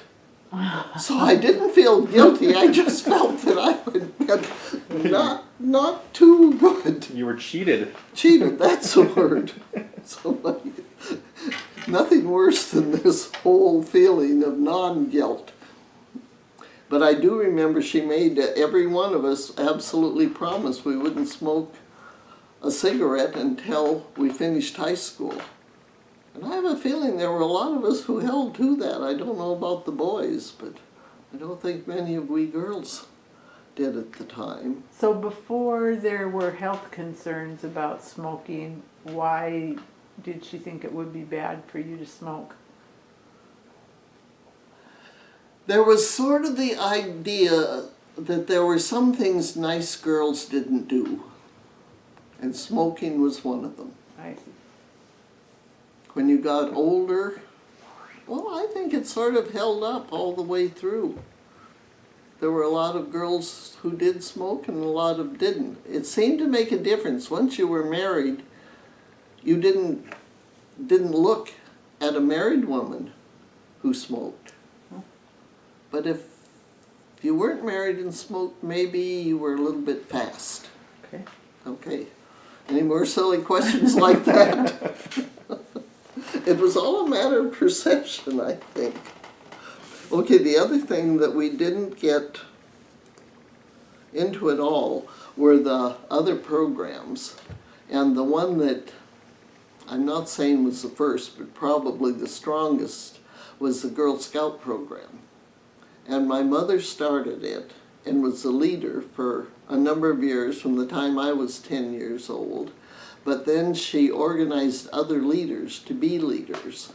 In fact, the morning she died, she had a meeting to organize the new leaders for the new year scheduled for her house. And Doris Mogan, who was going to take over her job as the organizer, talked her into letting them meet at Doris's house instead of our house, and my mother went to the hospital that afternoon and died that night. But she was right there running until the end. But one of the most exciting things I think about that was that we actually had a Girl Scout house. And it was a log house down behind where the county yards were, on the northwest corner. As you go out, there's sort of The a county big stockyards? What county yards? county machinery yards, the road crew. And where is that now? What is the big metal building that blew down? Oh, Zigger's shop Is that at the far north side? at Yeah. the highway right Oh, before it goes out yeah. of town. Yeah, Bill Schultz's shop. okay, that's, I guess Schultz, not Zigger. okay. Over the house itself was on the other side of that fence. Okay. And we painted the whole thing, the eaves on it, the peak on it was painted a dark green, and then we painted all the woodwork dark green. I don't know that we did anything to the logs, but I do remember it was a log house. But we had the inside cleaned up, and I think we used that for 4 or 5 years. We would have campouts down there, and we were able to cook down there. I don't think we actually had a stove. But we were campers. We could do everything there. So when she said organizing leaders, was there a leader for each age group, or was there more than one troop in town? No, there was just the one troop. But there were the brownies and the intermediates and the seniors. And I suppose when I hit 10, the brownies were formed, but she had Miss Jones, Reen Locke, and Mrs. I think it was Looch, Locke, a home ec teacher. And when Reen first started teaching, well, I would have been in high school at that time, but they did a lot of the camping with the girls when we were there. But other mothers were there. Alma Jensen was a scout leader, and Doris, and I'm getting generations a little mixed up. I could name a lot more who were scout leaders when you girls Right. were in scouts. Right. But I think the scout program carried through those years, because you were almost ready to go in when Doris took over. And I know that group. I have the scrapbook in there with pictures of all those girls. not so many of the earlier ones.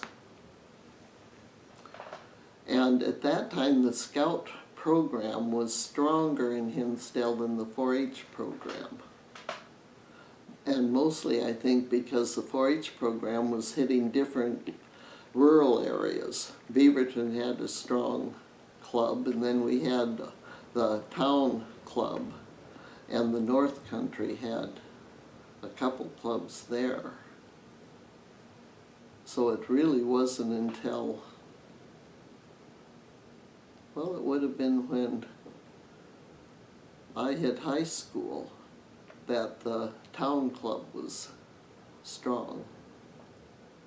So who was your 4-H leader? My very first meeting was with Enid Meharry, and she lived at the, where the White Bridge is, where Jones's house is now. And at that time it was more of a log structure, and well, Browns lived there when I was in high school, but Enid and Charlie lived there at the time. She had the 4-H club, and we made biscuits, and I remember making biscuits. I went home and made biscuits, and everybody around the table ate a biscuit without saying a word about it until everybody was done and the biscuits were all gone, and then my dad looked at me and said, "How much salt did you put in there?" And that's when I learned there's a difference between 1/4 a teaspoon and 4 teaspoons. But I always thought they were pretty nice to have eaten them without complaining first. And the name of your club was? I'm not sure what it was at that time. A little later it was the Sunshine Club. And then I remember Charlotte was in the day that we changed the name of the club to the 4-H Club. And nobody was supposed to tell what the 4-H's stood for. But it was the Hinsdale Happy Home Helpers. And we did. But at that time you belonged to a club, to a sewing club, or a cooking club. It wasn't belonging to one club and then taking all of the projects. So we learned to sew, and we all sewed exactly the same thing. And we learned to cook, and we all learned to make biscuits. And then later, and I think probably Miss Holliday came when I was in high school. And as an agent, she was from the Midwest, and just very, very knowledgeable about the 4-H program. And she had us doing things. And it may have been a change in time too, but all of the older kids in the club, or not in the club, in the county, usually we'd have 25 delegates to the state Congress every year, because she organized it so everybody was a winner in something different. So they were, I remember one year I had I don't know what the demonstration was originally, but I used cream cheese dressing on a salad in this demonstration. So she switched the organization from a general home ec cooking demonstration and entered it as a dairy foods demonstration because it used that, but that gave one more of the kids a trip.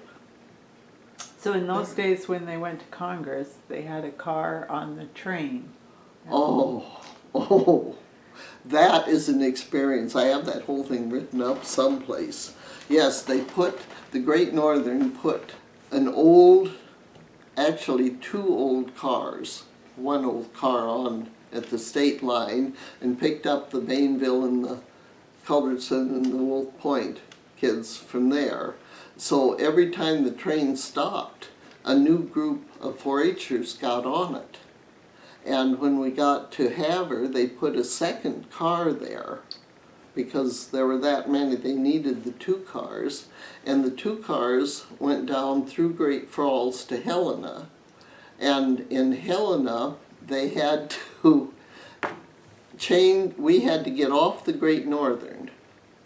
And they took us over some way or another with all our luggage to the is it the Milwaukee station there? Yeah. The one with the big tower. And there they had 4 4-H trains, or cars. The 2 that had come down from here and 2 more down from the Flathead in Missoula joined. So by the time we got to Bozeman, we knew half of the kids who were there. And each year we met new ones, and every time it would stop, I think our closest group was the Blaine County and Hill County kids. So every time the train would stop, a new group would get on, the whole mix process, you'd meet new people, you'd see the ones you had known from Congress last year, and everybody was very anxious to go to Congress just because it was. We didn't do the sport traveling we do now. I think when I was in freshman and sophomore basketball, we had 2 out-of-town basketball games. Just because transportation during the war, no cars, we didn't have school buses. It was just less travel, but to get on that train with all of these other people. So what is your story about girls basketball? Your mother coached girls basketball in the 20s? She came here in 27 and she coached basketball then. And Reen coached when I was a freshman and sophomore, but then the powers that be decided basketball was way too strenuous for girls.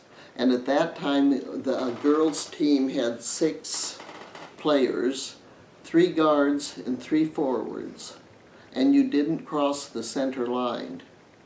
You played, our team forwards and your team guards were on one half.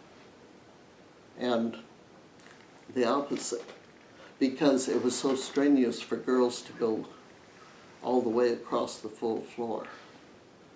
So you were on either offense or defense the whole time? You were either a forward or a guard the whole time.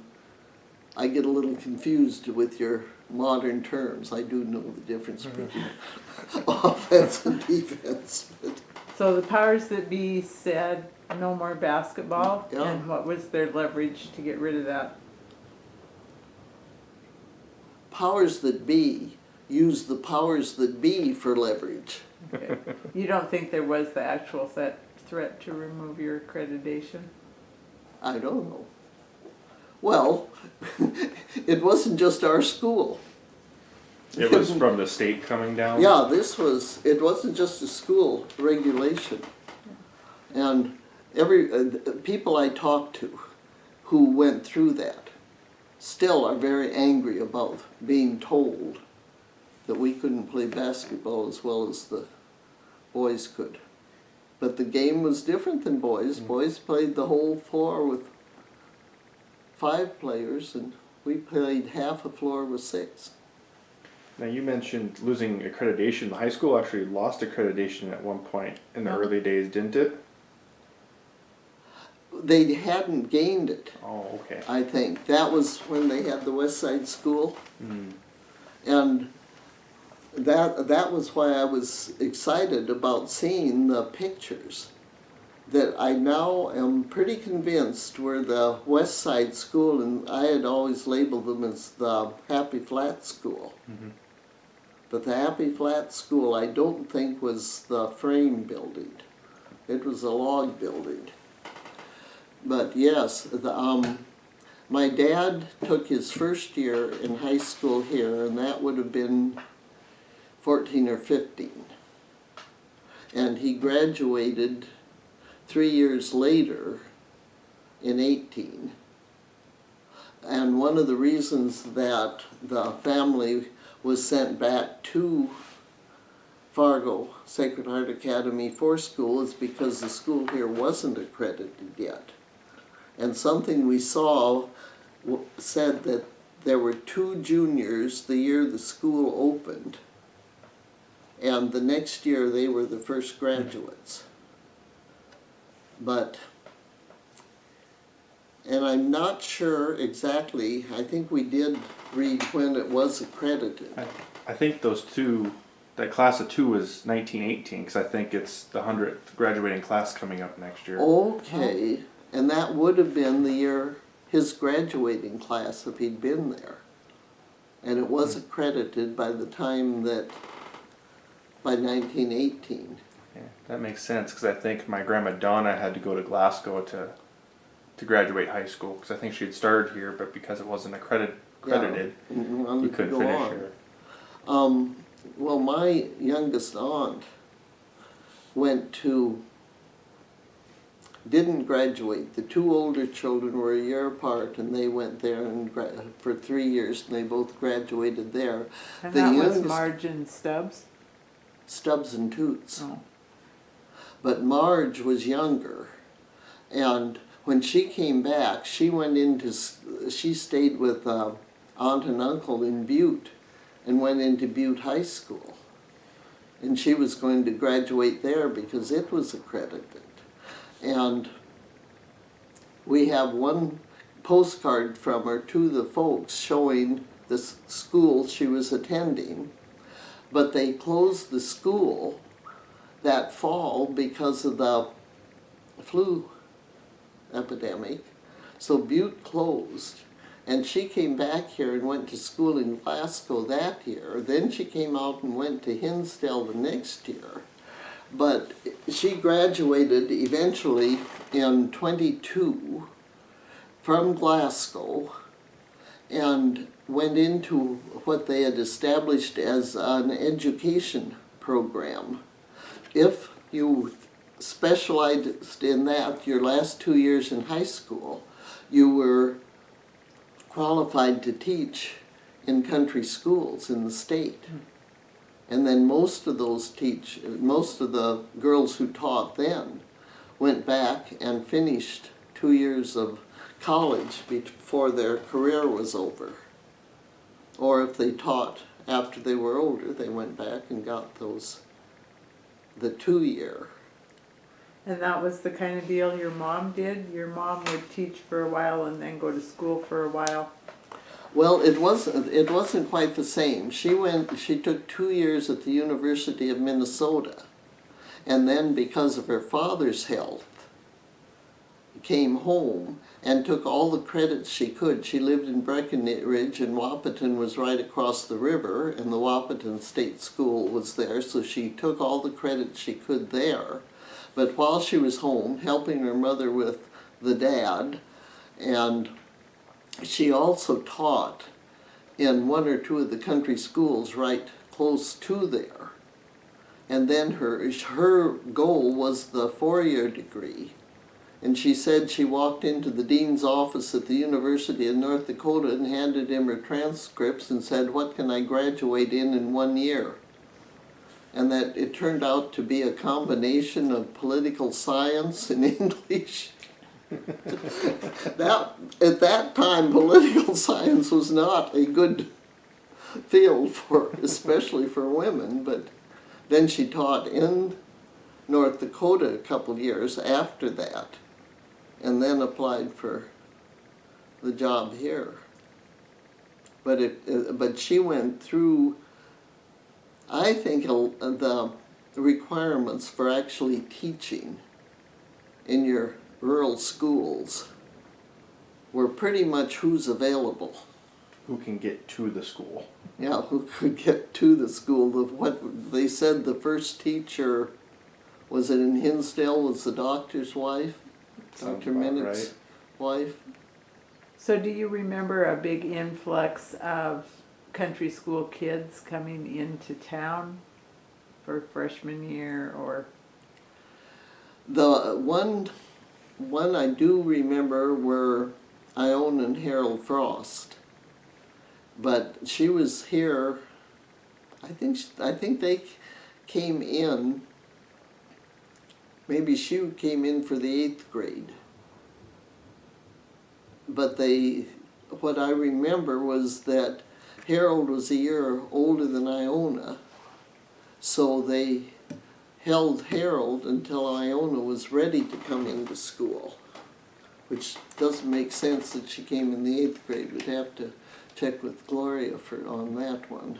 Well, there used to be an exam. You had to pass a state exam Oh, to yes. graduate from 8th grade. Yes. And so they might have brought kids to 8th grade in town to pass that exam if they felt they Okay, weren't that learning might. at the country school.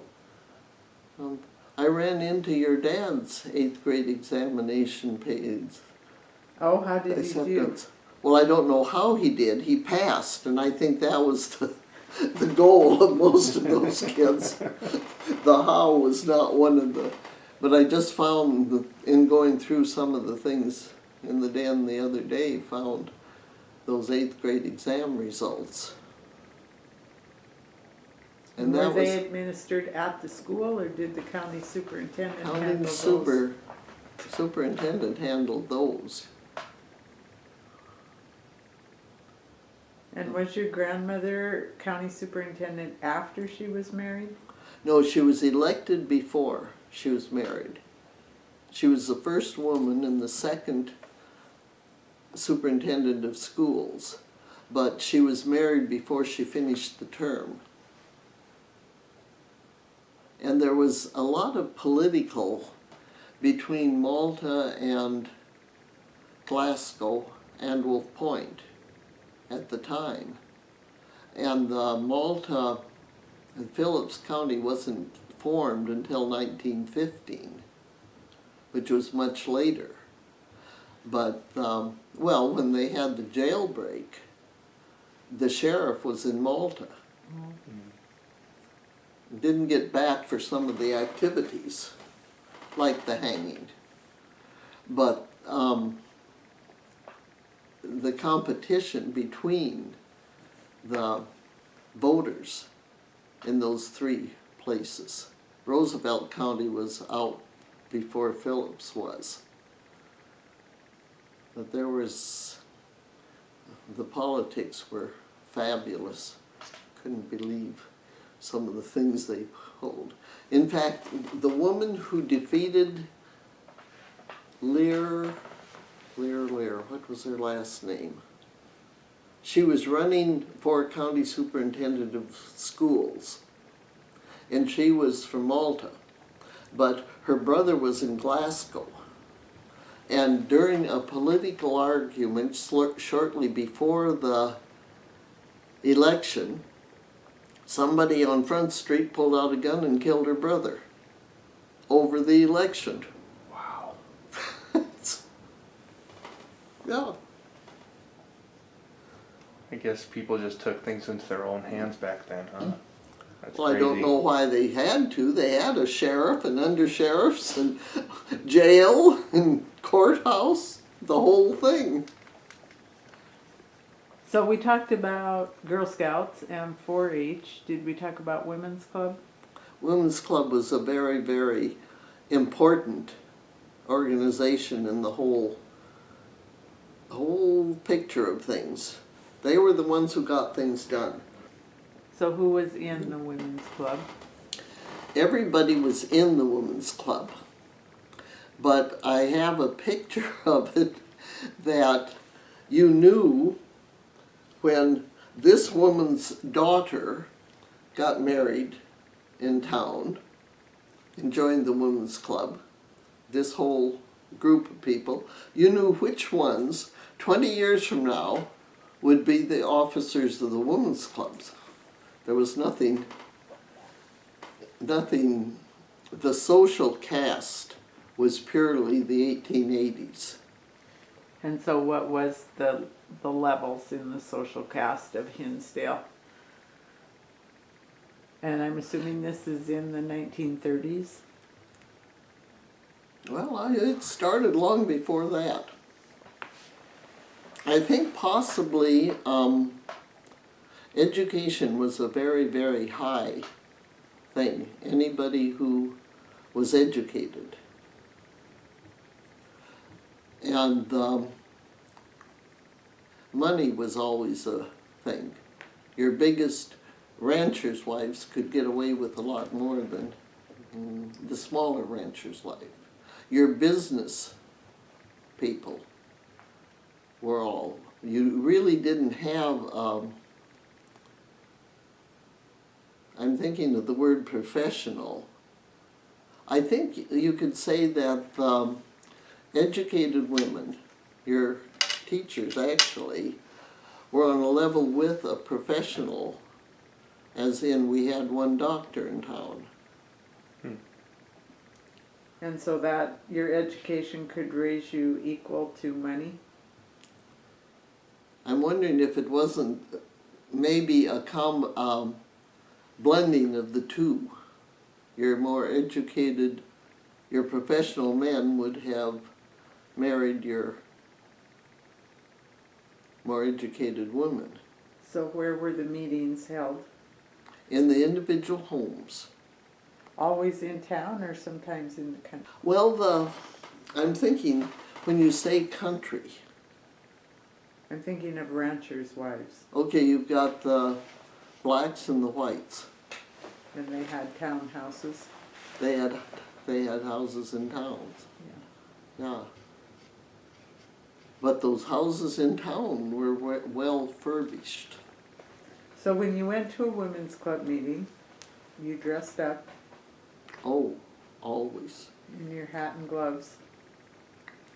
Very true. Hat, gloves. No, I honestly don't. I don't remember this would be later 30s and through the 40s, that the hats were a requirement. I would say they probably were some that turned up. More to the luncheons were very, very exactly set.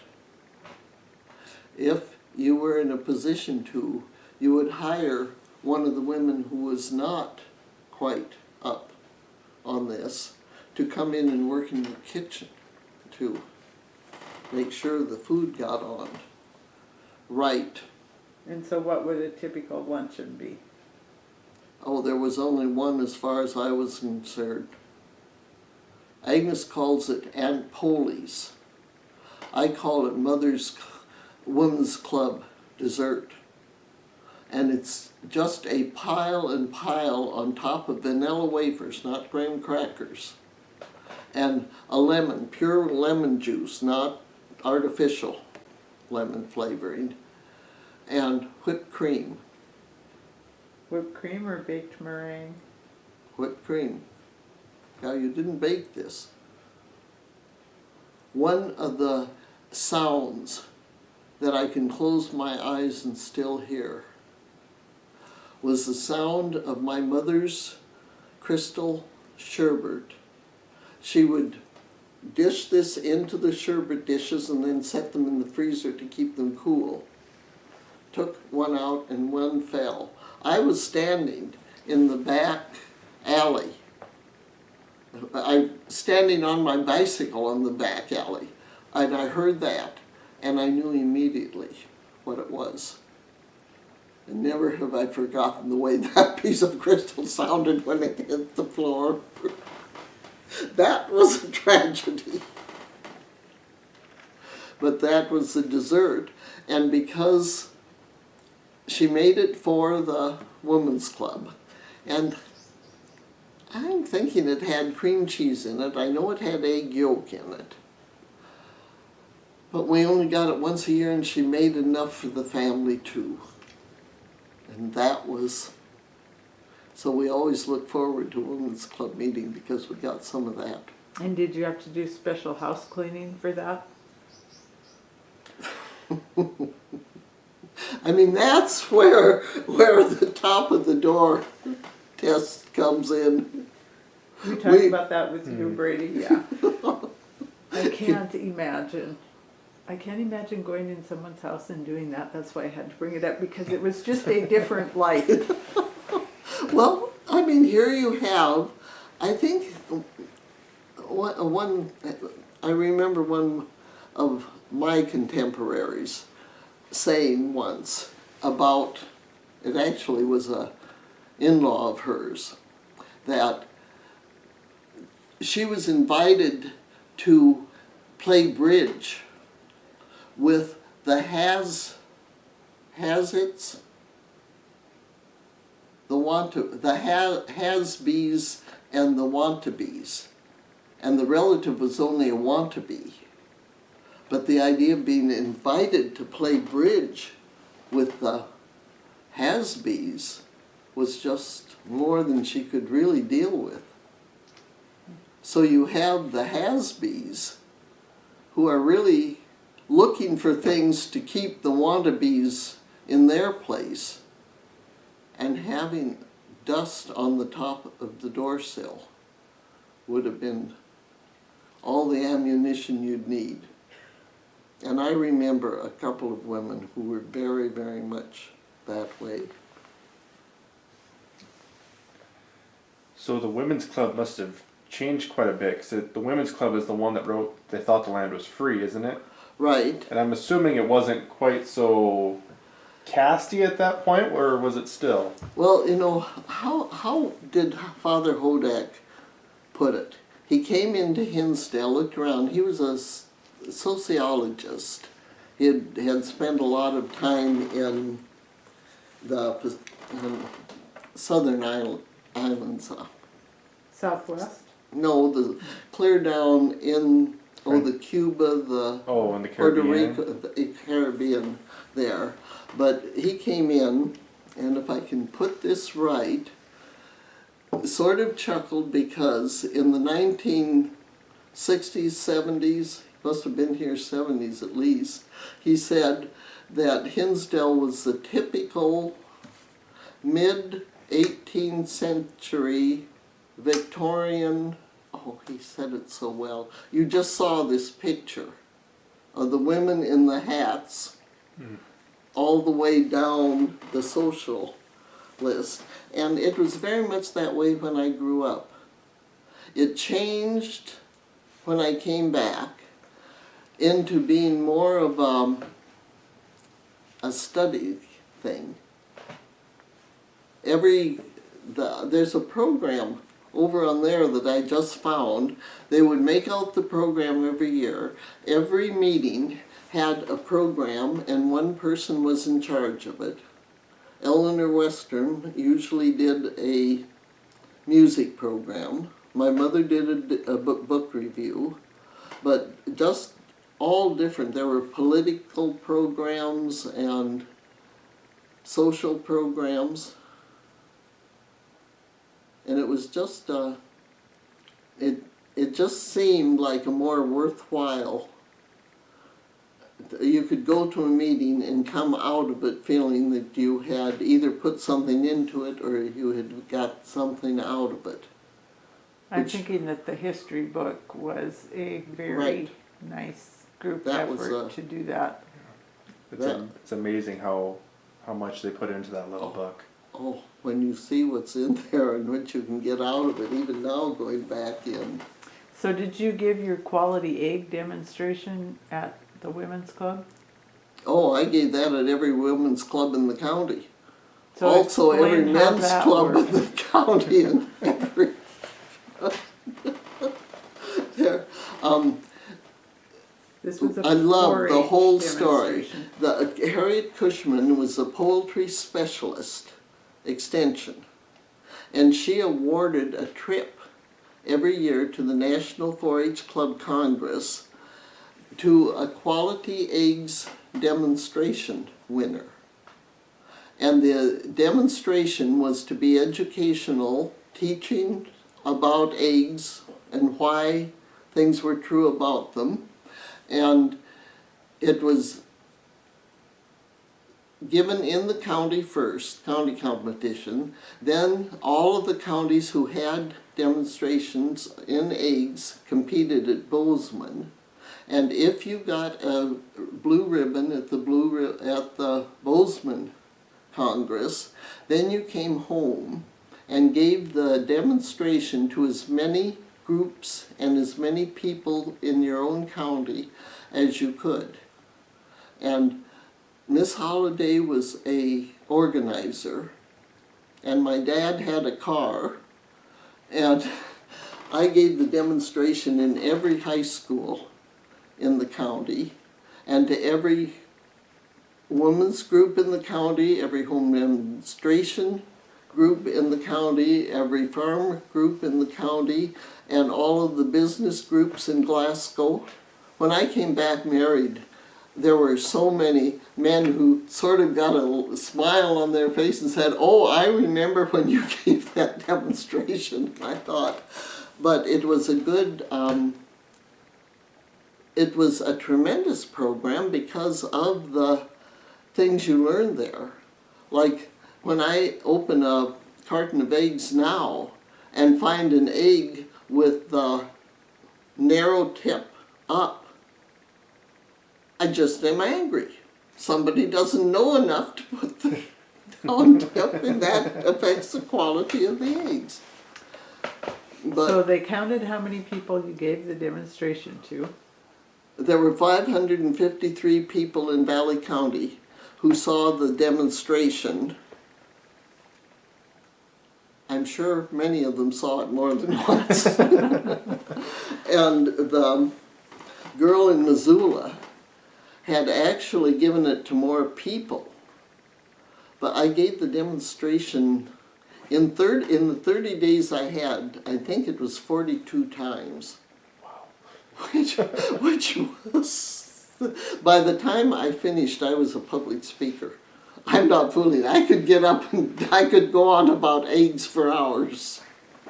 But the girl had a few more people, but it was a much smaller percentage than the Missoula County, than Valley County. And I remember this especially because I just saw her name in a picture of the delegates to the National Convention. The state office recognized this. I got the trip to Chicago on the demonstration, but they named her the, I think, achievement winner or leadership winner of the state, so she got to go too. And it was a good feeling to know that they were on top of it that much. They knew she had put a lot of effort into it too. But it was a lifelong thing. And I'm sure all of you know enough to put your eggs with the narrow end down. It's very important. It really is. So National Congress was in Chicago, and Right. you rode the train to get there. Oh, yes. God, I mean, when you even think of planes at that time, no. And what I remember about your National Congress was you had a velvet formal that you were trying to steam, Oh. and you ran the entire hotel out of hot water. Well, I'm not sure about that. Well, my mother said you hang it on the rod in the bathroom and then fill the bathroom with steam. Yes. I think the one thing, and I think of it, you learn one thing in a lifetime and it lasts a lifetime. When we clean clothes at home in naphtha, some type of gasoline, and we didn't do many of them there, but some clothes were there. My mother had cleaned that in a kettle and come in, she'd dump that out, come in and rinse it out in the sink. And I came in and we had gas stoves. The match lit the stove and tossed it into this, and the naphtha was floating on enough of the water to flame up. And this kettle had a bail on it, so I picked it up with my hands to get it out of the house, and knew I couldn't. Just knew then this was wrong. And by that time, mother was on her way in, and she threw a rug over it and got it out. But the next day, I had one of those big blisters on these 3 fingers, and was going to leave for Chicago. And the doctor dressed it, but I had this big bandage on my hand all the time I was in Chicago, and it was especially embarrassing because at the big formal dinners, there was always a waiter there to cut my meat. You were just that fancy. You had on your right hand. Yeah, it was the right hand. I must have picked it up that way, but I can still see scars from that. But I went, and I was especially reminded of that when the night before Reen left for National Convention, she ran a needle into her foot, stuck on the bone, which we found out was the best place it could be, because if it had broken off free floating, they couldn't locate it with an x-ray. And when it was stuck on the bone, they located it and took it out. But she went to Chicago on crutches. Oh. So everybody else was waiting. And I still have an image of her, Billings Airport, coming down some kind of a ramp on her crutches with 3 or 4 boys around her, and each one of them had double or triple suitcases carrying them down. But that was really an experience that was great. All because of Harriet Cushman and her eggs. And Iva Holiday and her organization. Well, the demonstrations, she was great at it. But you did not come in and set your sack on the counter and take things out of it to do a demonstration. You had every move worked out. You didn't accidentally pick something up with your right hand, because that would be passing in front of something. You went over it enough with her correcting everything, but you learned to do one thing well. Okay, besides the Girl Scouts here, our troops went down to the Boy Scout Island, which they no longer use, but in order to get there, we had to go over by boat.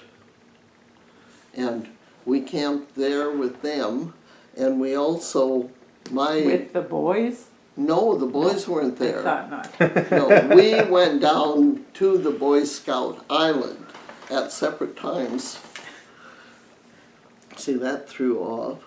But most of the camping after I got into high school was at the Pines, and that was just my home camp.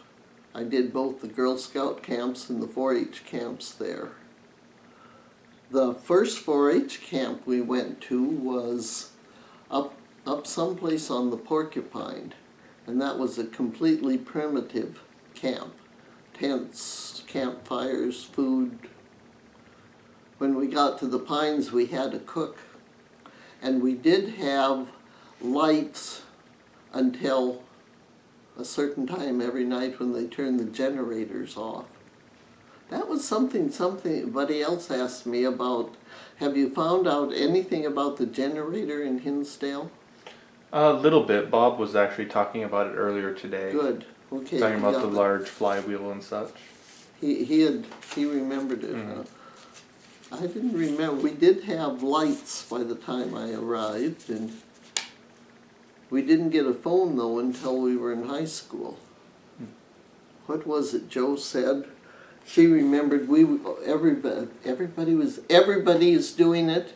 You know this, yeah, but Mother made a deal with us if we saved $5, and I don't know if it was on the grocery bill or the electricity bill. When we saved that, we could get a telephone. And we eventually got a telephone. So what was the first telephone in town? If you were in high school, it would have been at least 45, surely the Well, that was doctor in our had- house. I know, Yeah. but it must have come to town before then. Oh, yeah. Well, everybody has it, Mother. So did you guys have to go somewhere else to use a phone if you needed to call out? Or You just- know, I really don't remember ever needing to call out. I remember using telegraphs. And they came up from the Depot. depot. You know, that was another thing I thought of the mail system was a fast mail train once a day in each direction.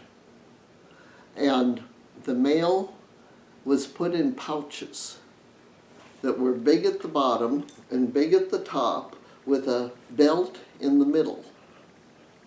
And these were hung on a crane, long pole hook, and that they had to be out of the post office at a certain time every evening. And when the fast mail went through, it had an arm on it that would catch this and take it into the mail car.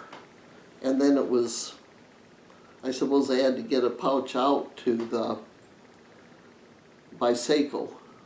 So anything going out of Hinsdale to Seiko had to be sorted by a clerk on the mail car. And I remember once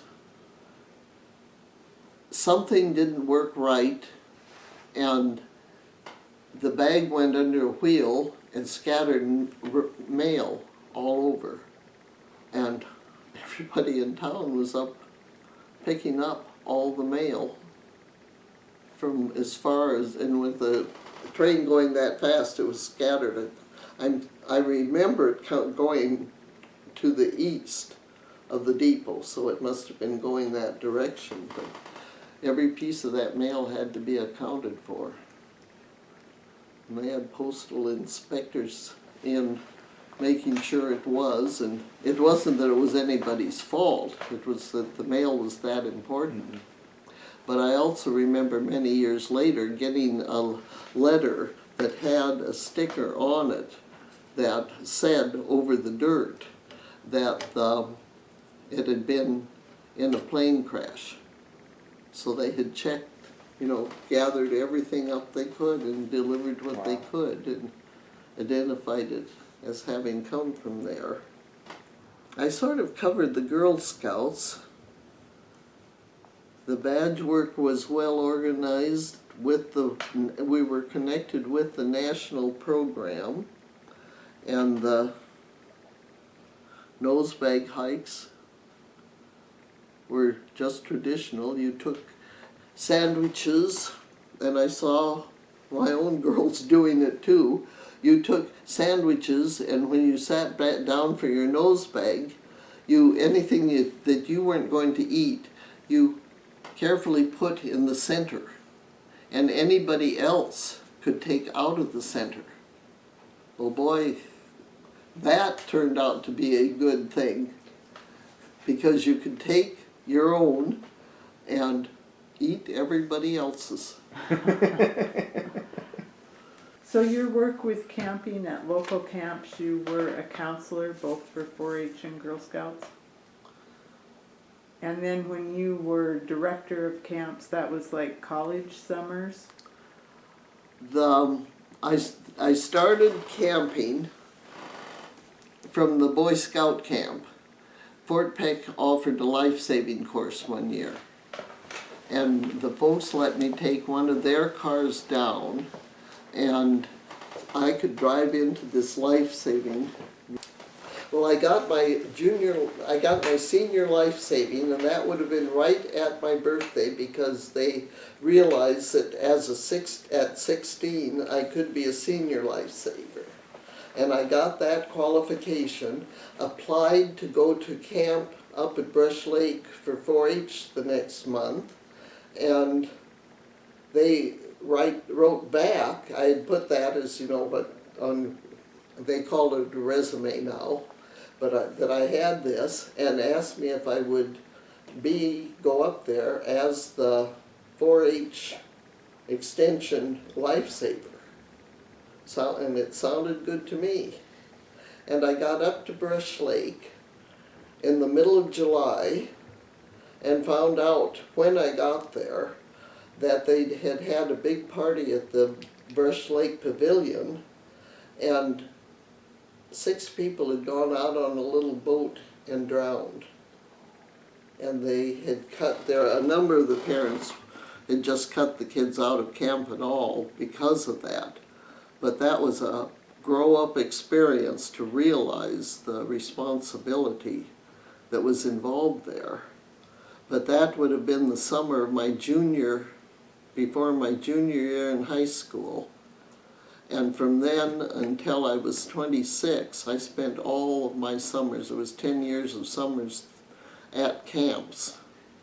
And I traveled with the 4-H extension as camp instructor, and did the music, the programs, crafts, wherever they had an opening or needed somebody, I would be doing a program there.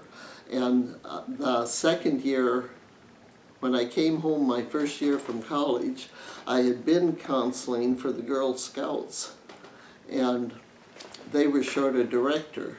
So I directed the Girl Scout camp here from there until after I finished college. And I also, there was a Girl Scout camp down at Red Lodge that was pretty fabulous. And my sister Jo and I went together up to the Girl Scout camp out of Great Falls. Their pioneer unit was Rafferty, and that was a completely primitive camping. Everything we made there, including the shower, was made of lashed together sticks. All of the kitchen was, it was just a very, very advanced primitive camping. And that's where I went out one day. I was the unit leader and Jo was the assistant leader.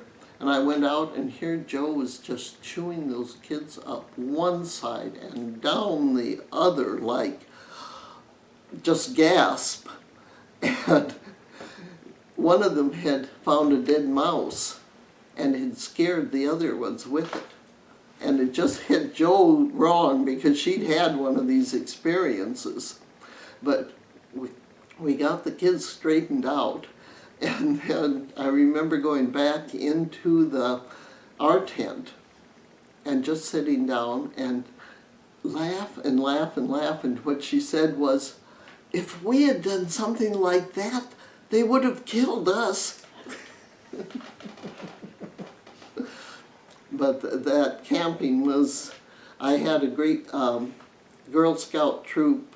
I assisted with the Girl Scout troop when I was in college in St. Catharines, and did the same when I was teaching in California, and then went back to the Baltimore, Maryland consul for one whole summer after I finished teaching in California, and spent the summer there with one of their very, very advanced camping. And the difference, we would have maybe, if we were lucky, 8 or 10 counselors for our 80 to 100 girls at the Pines. There they came closer to having the 100 counselors for the 80 girls. And the current counselors were just pretty much stepping on each other's toes most of the time. Very well organized, each one in their own. But the difference between having so few doing so much just seemed to make our camps more vital. So in Maryland, how long did the girls stay at camp? They were a 2-week session, which was pretty much what they were here too. But the camp I was with were mostly the city girls. They did have another camp there that was, I really don't know if it was totally segregated or whether it was mixed. I applied for that in the first place, but I think in their wisdom, knowing I didn't know too much about the segregation, they put me in that one, but that Deer Creek was the name of the other one. And what was the name of the one you did? Whippoorwill, Of course. was right on the Severn River. The girls were all qualified canoers. I, as their counselor, had to be strapped in the canoe because I wasn't qualified in canoeing. I could swim. I'm not sure I want to be strapped to a canoe. Okay, there were some places in town we did not go to. And one of them was the Palace Inn. And I'm not sure exactly which of those 2 buildings up there. There was a couple up where the FFA park is now. There were a couple bars there. But one of the stories my mother told was there were 2 girls in town who were very, very restricted. One was, there were 2 mothers who were restricted. One was our mother, and the other one was Hilda Pearson, Loyal Ann's mother.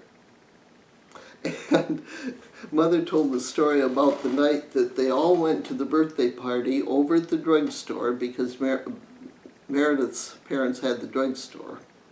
And before really it was too late, Joe banged in the door, came to their bedroom, flung the door open, and announced, "I hope you're proud of your daughter." Closed the door and went up to bed. And when she got the whole thing out, they had decided at the birthday party that they were all going up to the Palace Inn.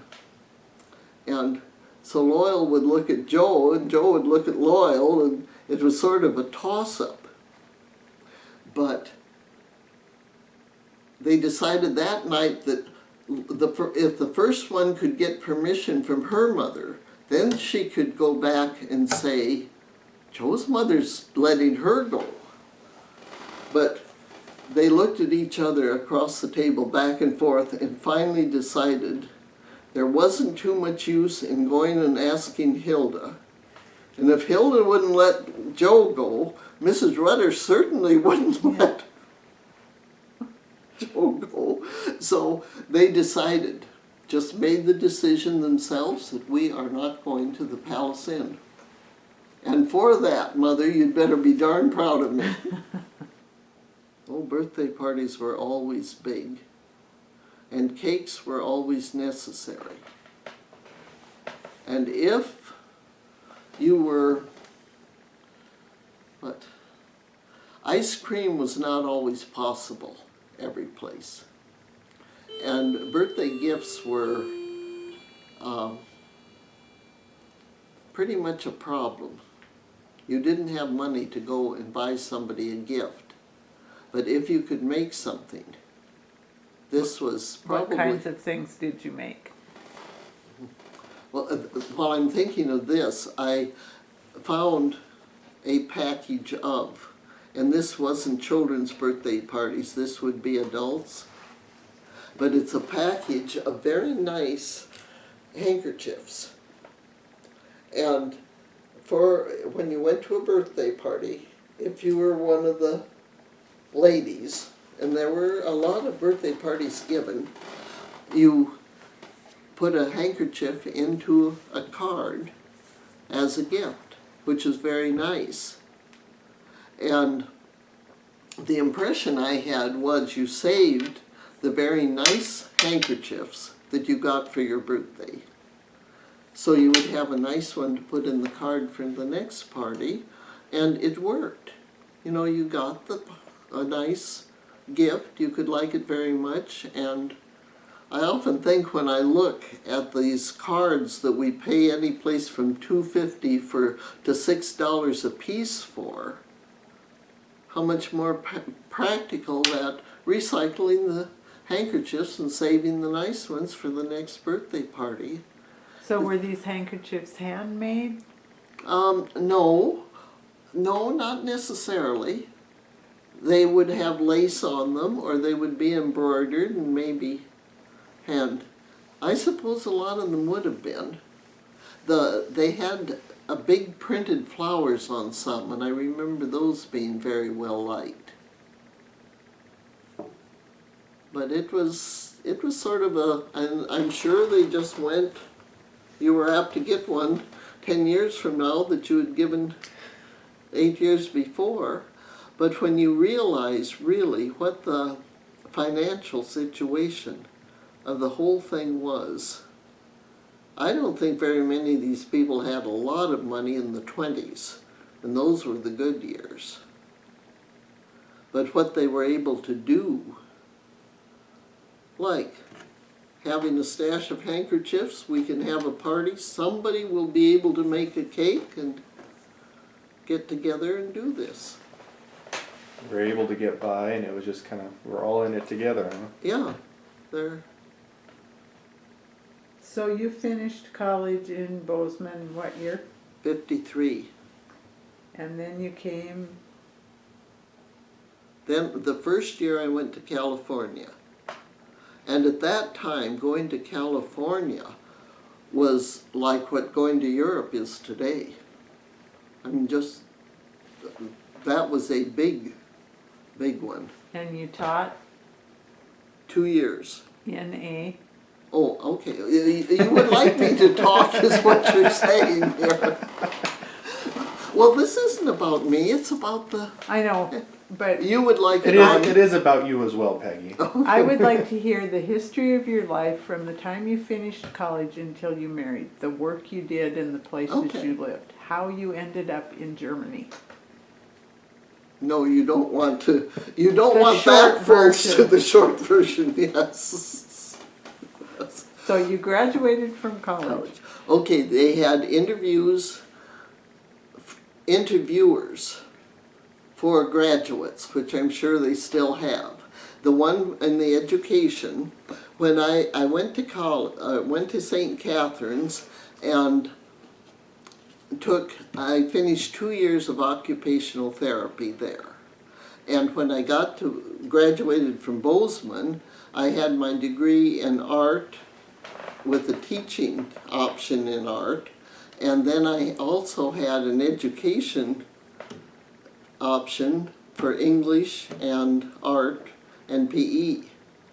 So in this interview, going through it, he had a position in a sanitarium out of Bakersfield, California,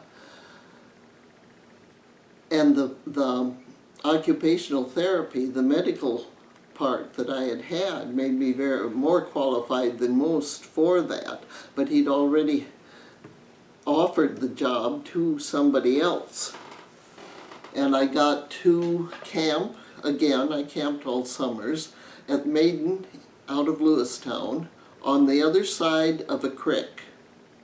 And the only phone was on the dry side of the creek. And okay, he called back to say that she had taken a job in Washington and would I take the one in California. And that's how I got the California job.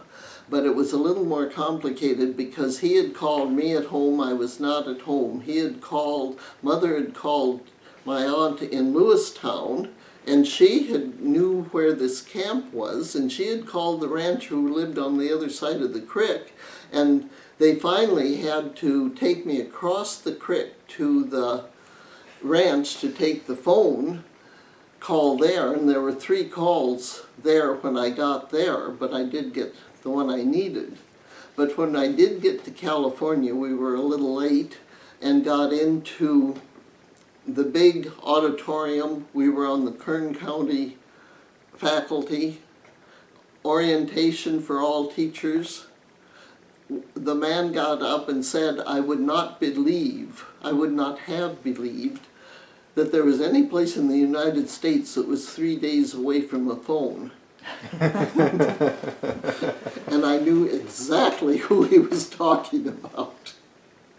But I stayed in California for 2 years because at that time you were advised to stay your first job for 2 years or they'd think you'd been fired. And so what age of students did you have? I had all ages of students. From little Julie Apodaca, who was a brilliant little Mexican girl who had had TB. And she came in and I asked her what grade she was in, and she didn't know, but she thought her friend had been in the 3rd grade this year. So we did the 3rd grade work. She went home in the spring and came back all excited because her friend was only in the 3rd grade now and she was going up to the 4th. So we skipped the whole year there. I had men who wanted to, I remember I had one algebra class and that took something to stay ahead of him on. They, at that time, in order to become a citizen, you had to speak English. So the other teacher did all the English, preparing them for this naturalization. Most of the students, or most of the residents in the sanatorium were either the Oklahoma Depression. depression people, who had been, TB was a disease of the lower nutrition people, or a lot of the Mexican people. And they were the ones who wanted their citizenship. But the others wanted jobs, and I had one whole class of maybe 5 or 6 women who wanted to get their CNA. And for that, they needed biology. So I had them in a class of biology, and some of them, not all of them, but some of them were employees at the sanitarium who wanted to move up in the medical system there. And I had some older men who were just interested in reading literature, something like that, and a guided program on that.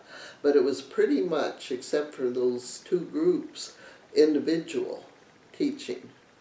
Taking one student through the beginning algebra so he might be able to get his high school diploma. And 2 years there was very, very good. Time seemed to go, time just seemed to be as it is now. It's here, it's on, we're living this moment. And fast or slow doesn't make that much difference. So were you able to come home for Christmas or summer vacations from that job? Yes, I came home the first summer and did camping, and that was the last year that they had the Girl Scout camp here, I think, because it was the next summer I went back from from California to Maryland. I came home for summers. I came home once by bus, and that was a really interesting experience. The one thing I remember about the bus trips, besides the driving through the deserts, was stopping at a little hamburger shop in Las Vegas. And that's what I've seen of Las Vegas, one hamburger at the bus stop. And another time I came home by train and went up the coast and then over. But I don't think I ever even thought of flying. And then the next job. Okay, when I was there, I wrote to the superintendent in Saco. and asked if there were going to be an opening in school. And my mother got all excited when he walked up to her at a ball game and said, "Is this teacher from California your daughter?" And that was the first she had even heard that I'd thought of coming home. But I taught that year in Saco. Taught English, Taught English, I had the PE there. I think that's about all I had. I had all of they hadn't had a woman teacher there for a few years. And I think that's why it was this more so for the PE program, and I did have that near PE minor. but still no basketball for girls, right? No basketball for girls. We did a lot. What I got in college was a substitution for my graduate requirements. Didn't have the history I needed, so they let me substitute methods of teaching social dance. I also had a methods of teaching folk dancing. And that was your PE classes? We did a lot of dancing in my PE classes. Okay, so you taught in Saco 1 year, and then what? Then I went to Europe the next fall, and they would not quite believe that I was going to go to Europe. It sounded like a pipe dream. How do you get a job in Europe out of the center of Montana? So they hadn't hired another teacher. I told them I was going when I got the interview notice. I got an interview notice, and we had to go over to Riverton for an interview for this. Riverton, Wyoming? Riverton. No. North Dakota Corps of Engineers, one of the dams. Okay. Isn't that Riverton? Yeah, that sounds about right. Well, anyway, we went there. And so I decided I was going. They wouldn't have called me over there to talk to me if it hadn't. And my dad was pretty excited about it. But we went into the hotel there, which was pretty much like the old Fort Peck Hotel. And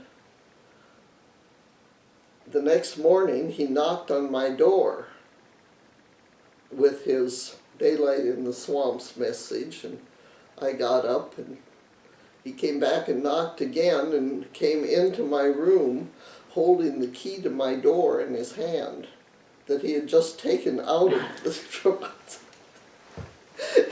He was not too sure about sending this one to Europe on their own. But they did. I'm wondering if they didn't hire a Mrs. Pippin to come in and teach the next year, because that was clear in the fall before I really got my traveling orders. But I worked in Germany for the U.S. Army in their recreational service clubs. And we were in uniform, but we had our own blue uniforms there. And anytime we were on the base, we should be in uniform. Anytime we were on duty, we certainly were. And what German city was the base next to? The little one I went to first was called the Country Club, and it had about 2,000 men on it, and there were 3 special service girls running the club. Near what German city? Bundigen Okay. is a very tiny town in the, it's up above Frankfurt, between the Rhine River and the road on the other side of the mountains, and Bundigen itself is right in the middle of the Taunus Mountains, Okay. which was a great place for gliding. in gliders. I got up in one, and I always swore if I got back to 120 pounds, I was going up to Canada and take a course. I don't know if they have an age limit or not, but it would still be fun. One of the once in a lifetime experiences was going up in that glider, all alone. Worked fine. I think there was another one ahead of me with a rope between it, but I was alone in mine. And the second year I was there, they changed, and usually, because it was a 2-year contract, I went in as a program director, and besides the program was in charge of the photo shop and the art shop. The photographer, the German national who did the photography workshop, or was in that photo shop, was a graduate of the Lacock photography school. And I mean, just standing in his shop, his lab was an experience that was worth the whole thing. He was great.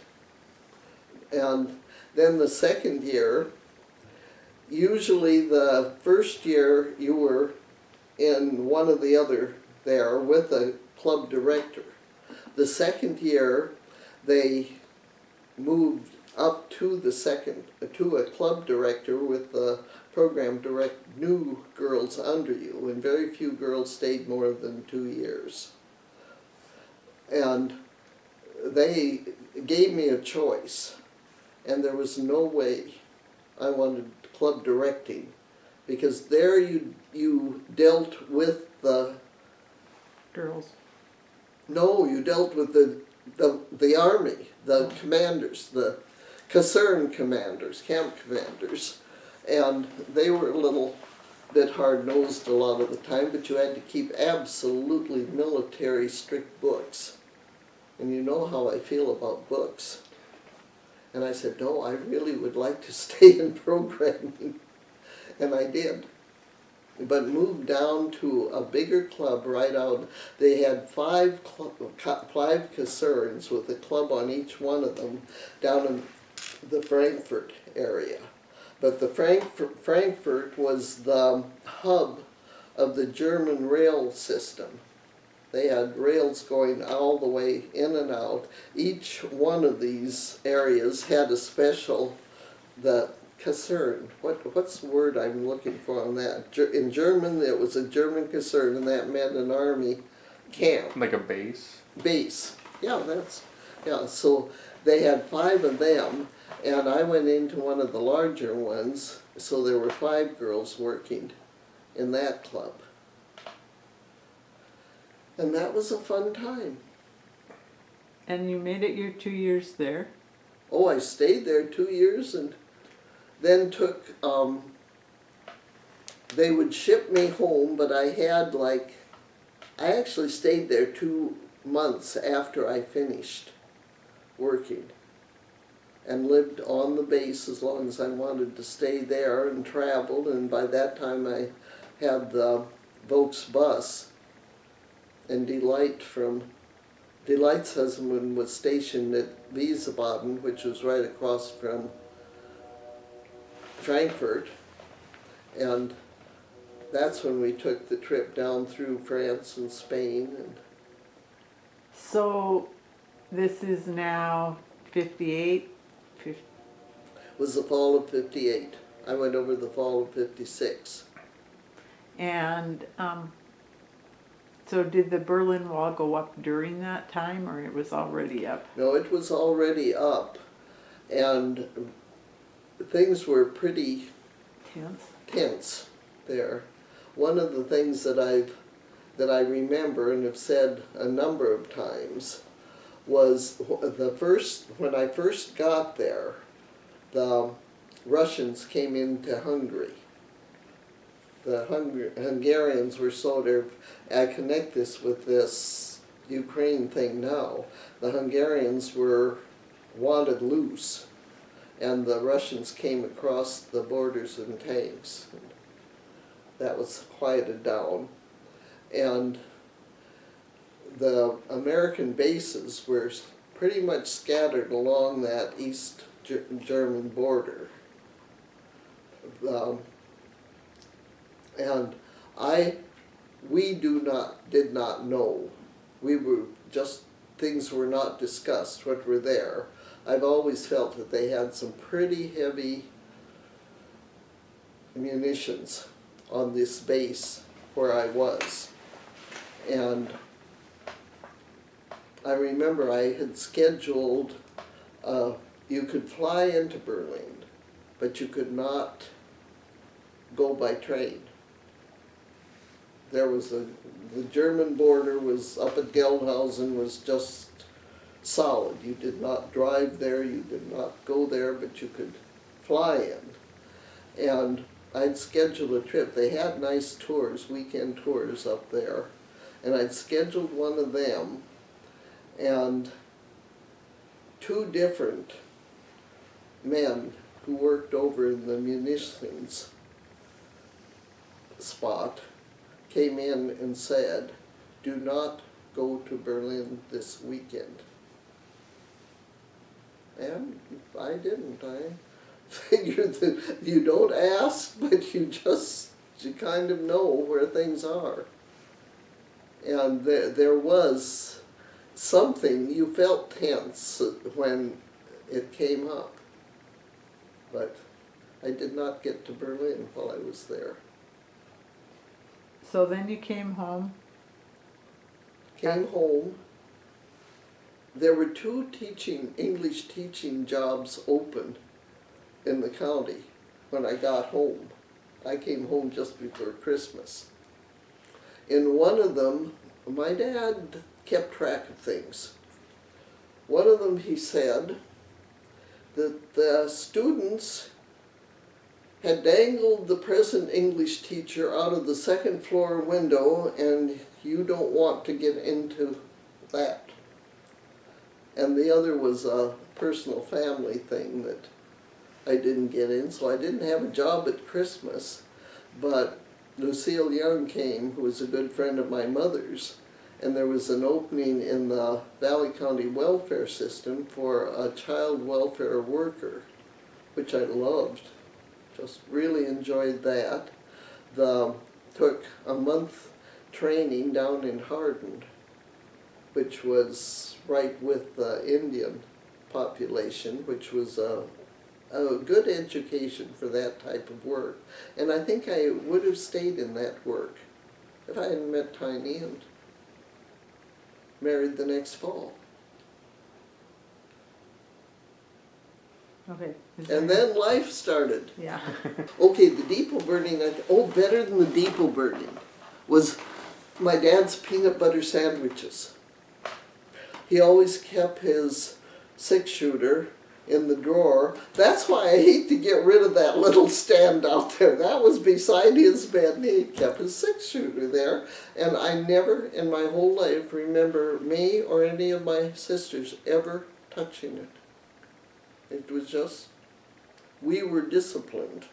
Well, that's what I remember. There were always guns in the pickups, and you did not touch them. Yeah, it's just a way of life. Well, anyway, my dad came in one night and one evening and went out and made himself 2 peanut butter sandwiches and put them in a sack and went into the bedroom and took his 6-shooter out and looked at my mother and said, I may not be home tonight, and went out the door.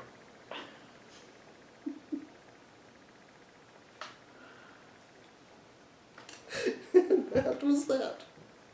You never knew what he went and did? Well, we did later, but she spent the night a little uncomfortably.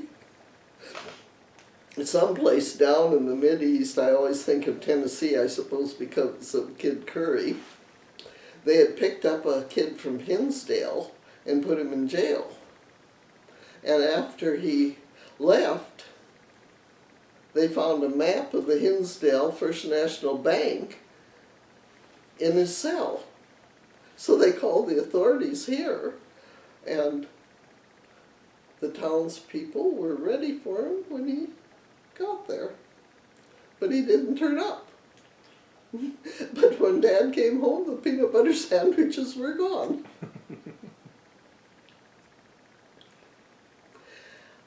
Did you run into anything about Alfreda Drabs and the bank? I've run across the Drabs name and all that, but I don't think I've run across that. There was a modern burglary attempt Oh, on really? the Yeah. bank. And I don't remember too much about it. Some way or another, she let the bank know that this was going to happen. And I'm thinking this is in the 70s or the 80s. It was after she moved to town, and she moved to town when you... In fact, I wonder if it wasn't after she was living alone, after you kids went. That's something that somebody should remember. And I don't know that I ever did get all the details on it. But Lorne would have been there, so he should know, right? Yeah, I'll have to ask him about that. yeah. See if you can find out. And was this something she saw from her house, looking towards the back of the bank? It seems to me that it was something even more like them going up maybe to Okay. cash a check. Oh, Or am I mixing that up with Mrs. Burns? I don't know. After Harvey Burns died, Mrs. Burns had basically the con type of thing, came in and demanded she write a check. And I think she called the bank. Or she would have been Roy Hatton then. Why, I don't remember much about that either. However, if you want to know anything about that, just plan to spend a month or so sitting in the museum reading through the old Hinsdale papers. Boy, the things that got in them. The depot burning. I was not here at the time. I got the story from my dad, who was.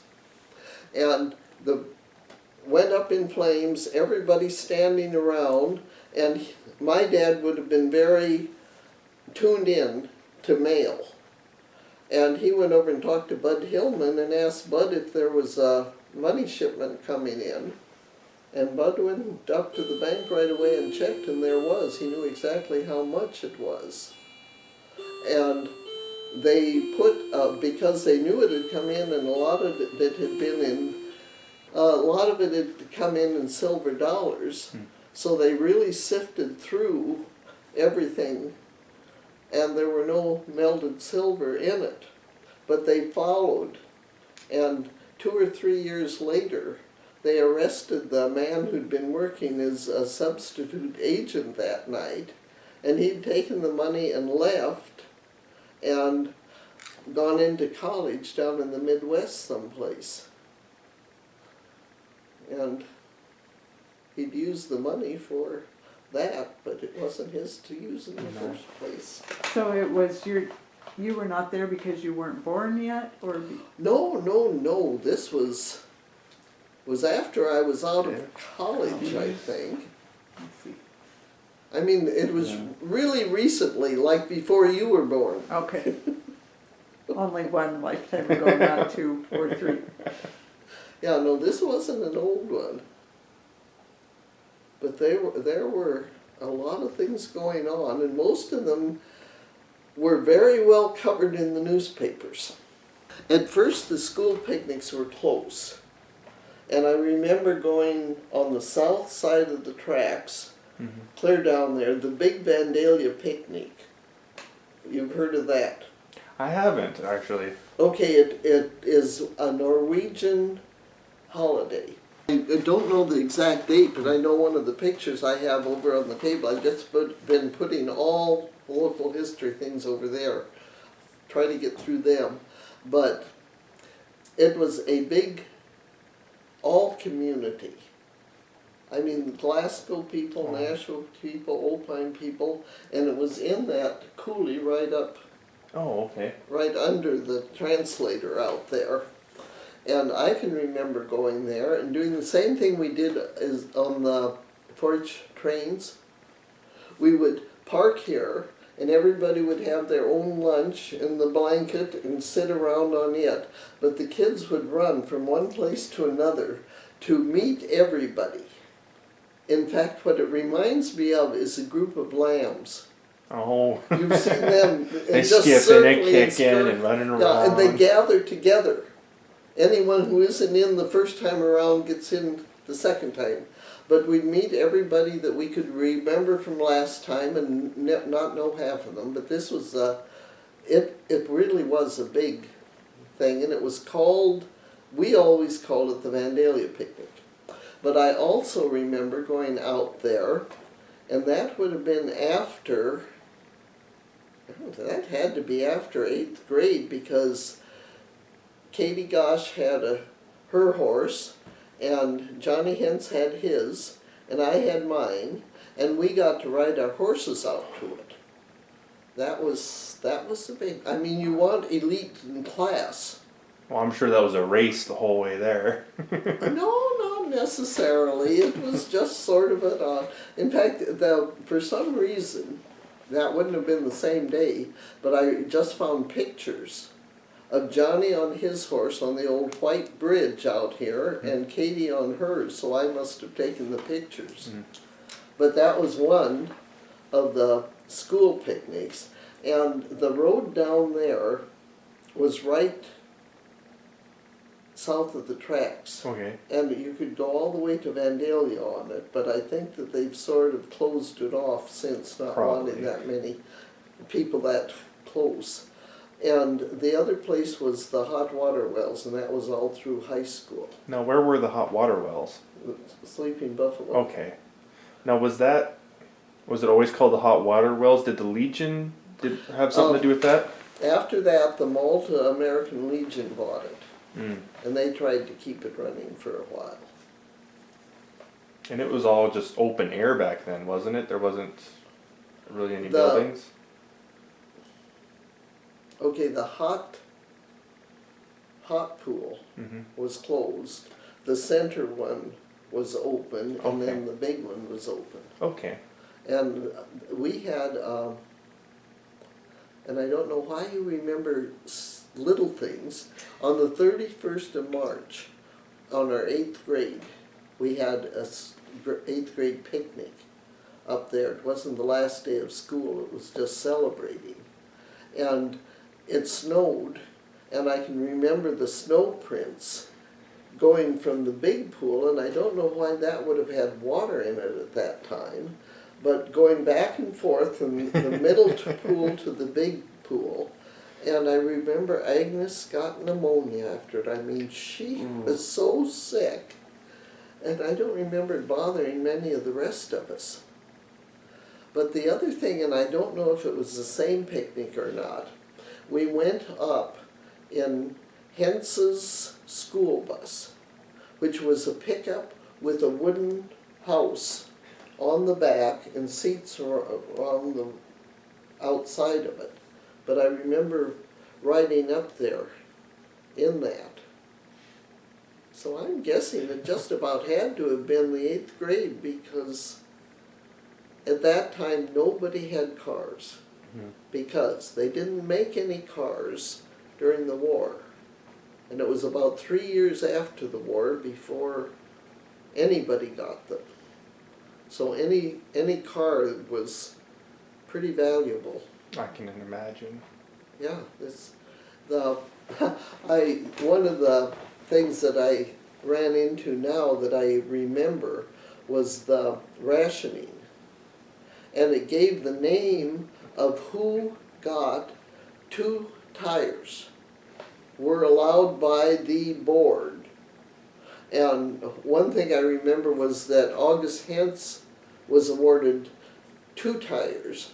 He didn't get the tires, this was just the certificate to buy the tires, because he was delivering milk, which was considered a food staple.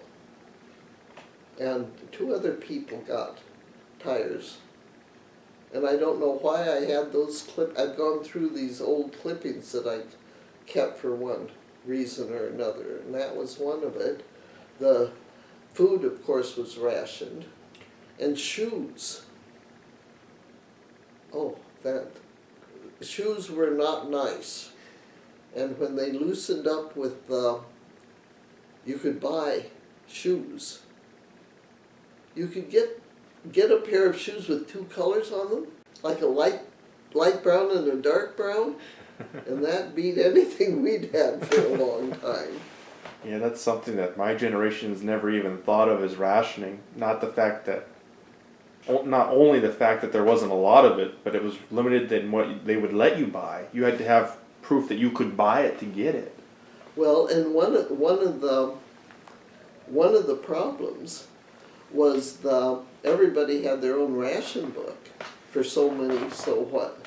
But on the ranches or the farms where you were cooking for a large crew, and sugar was really one of boy, at the Cornwell Ranch, pies were the thing. And you need pies, or you need sugar for pies. And to try to cook for men, I can remember people talking about, and when he came, he only had so many sugar coupons left. But when somebody came to work on a ranch, he had to give his ration books. You had And to it give. wasn't that there was a shortage of food. They had more meat than most. But Right. that, Sugar was a high commodity for those guys. oh, I know. I remember that was when they invented the sugarless cakes. Mhm. I don't remember them. I'm not sure we ever had that, but that was, if you could use less sugar in a cake, it was a consideration. Yeah. I remember reading in the history books they talked about victory gardens. Was that a thing, or everyone just already had a garden? So. No, they added I grew up in town. Anybody out of town had gardens. But they promoted the gardens. See, I finished the 8th grade the year the war was over. So my high school was in this readjustment. But we did get food, which helped. Yeah, the one other thing that I do remember about the war was the aluminum drives. And we went from house to house, up and down the streets with our wagons, all well organized. The scouts would have been very involved in that. And some of the things that women gave were very, very pretty to a child. And I can remember one of the women who wouldn't have had anything came out and gave aluminum glasses with a black ring around them. And I thought those were the most beautiful things I had ever seen, and it must have hurt her so much to get that, but it made it important to me. And that book that Lamae mentioned to you last time, the influenza, brought out how much of this was like the aluminum drives and the sugar rationing and the bonds, I think, were valid, but the government wanted to make the people feel that this war it was pretty hard to imagine sitting here as a child what actually was going on the Bataan March in the middle of the Pacific. But Yeah. when you saw people giving away these beautiful aluminum things to help with the war, or couldn't get sugar for the war, it was an education in itself. What scares you is how fast you could be without anything. Just take electricity away from you and see where. Well, and I can remember Tiny saying too that they had the sheep during the Depression. More so, I think they ate more. Well, they ate sheep during the summer, and they could kill a beef in the winter and eat it up. But by the time they fed a whole crew, they'd gone through a sheep in a couple days, and you could keep it. And that would be one of the problems of the storage on that, keeping anything cool in the summer. But he said that they really never were short of food. The variety wasn't. But one of the things that he remembered was they were basically on a ranch rather than a farm. But at school, a number of the families would come with sandwiches for lunch, but the only thing they had to put on them was lard. And if you're hungry enough, that lard isn't that bad. Oh, I'm sure, but I don't think lard's one of my favorites. Well, yeah, it isn't. And I have always said that I really think if you look at the whole history of the world, my generation lived in the best of times. Yep. And maybe it was that we lived in the best of places. Those first years we didn't gain much weight, but we sure had a lot of strength. And there was a lot of community and family too, which and there really was means a lot. never a time when there wasn't food for the family or work to do, and that's a big key. So we talked a lot about how the war really had an impact on the community. What other events were kind of the big events in Hinsdale that kind of shaped it and people really remember? Well, there were 2 wars, and the Depression, I think, would be the big one, because you started out with so much hope and saw so much lost.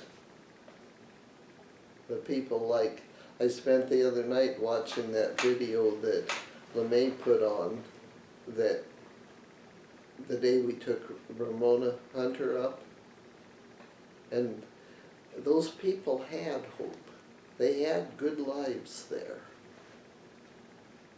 until that drought, and there just was nothing left.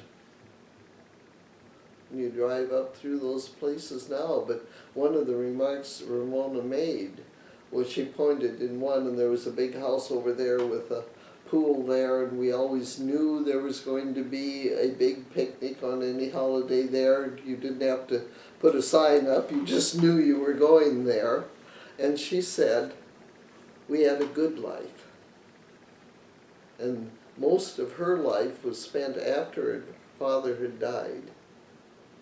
She had a very dynamic mother, but they moved down to school for the winter, and it's hard to imagine what those families had to live on throughout the whole winter.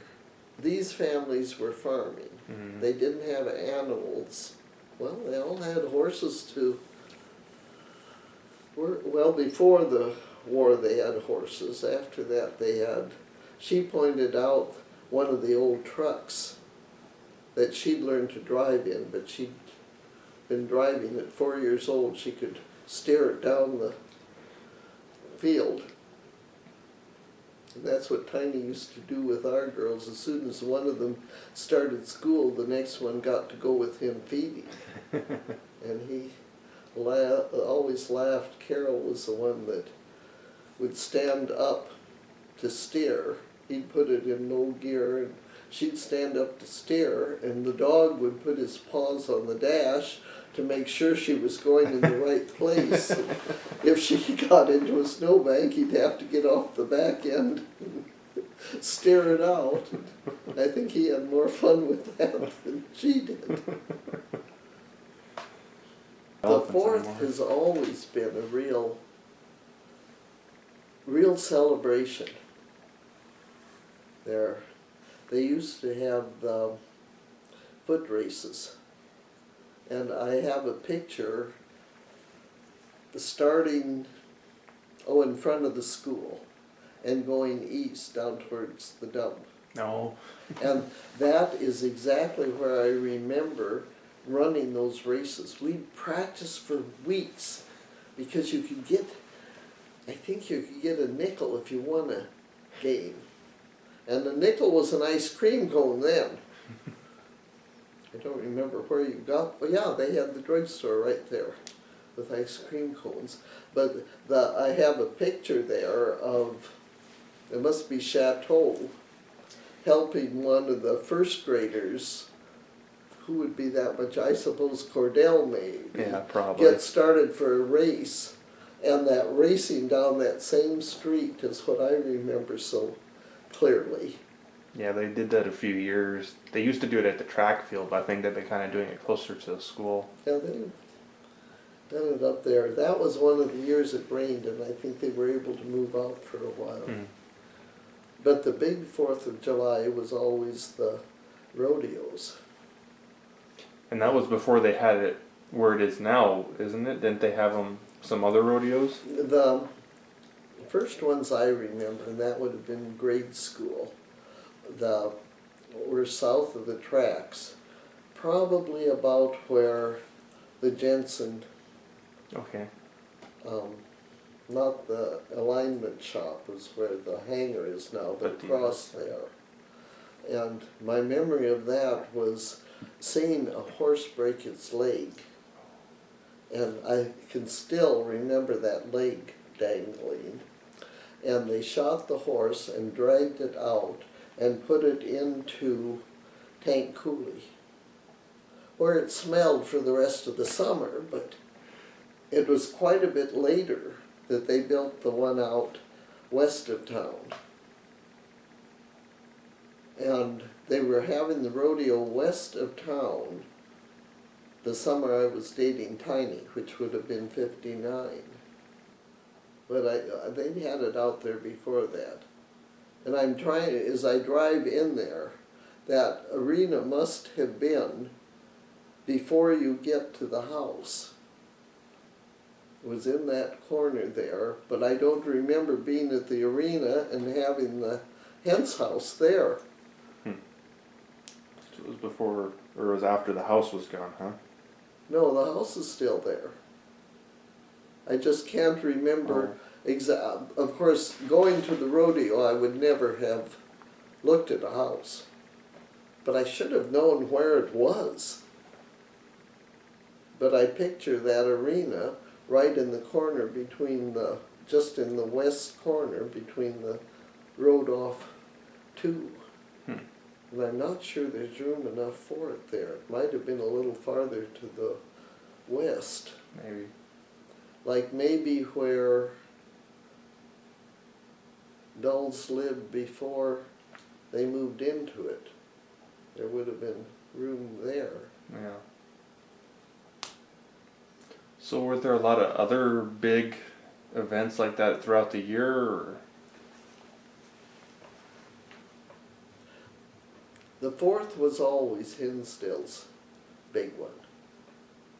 Memorial Day was always a big program, but I think that was pretty much through the Legion, and my dad was always busy with that,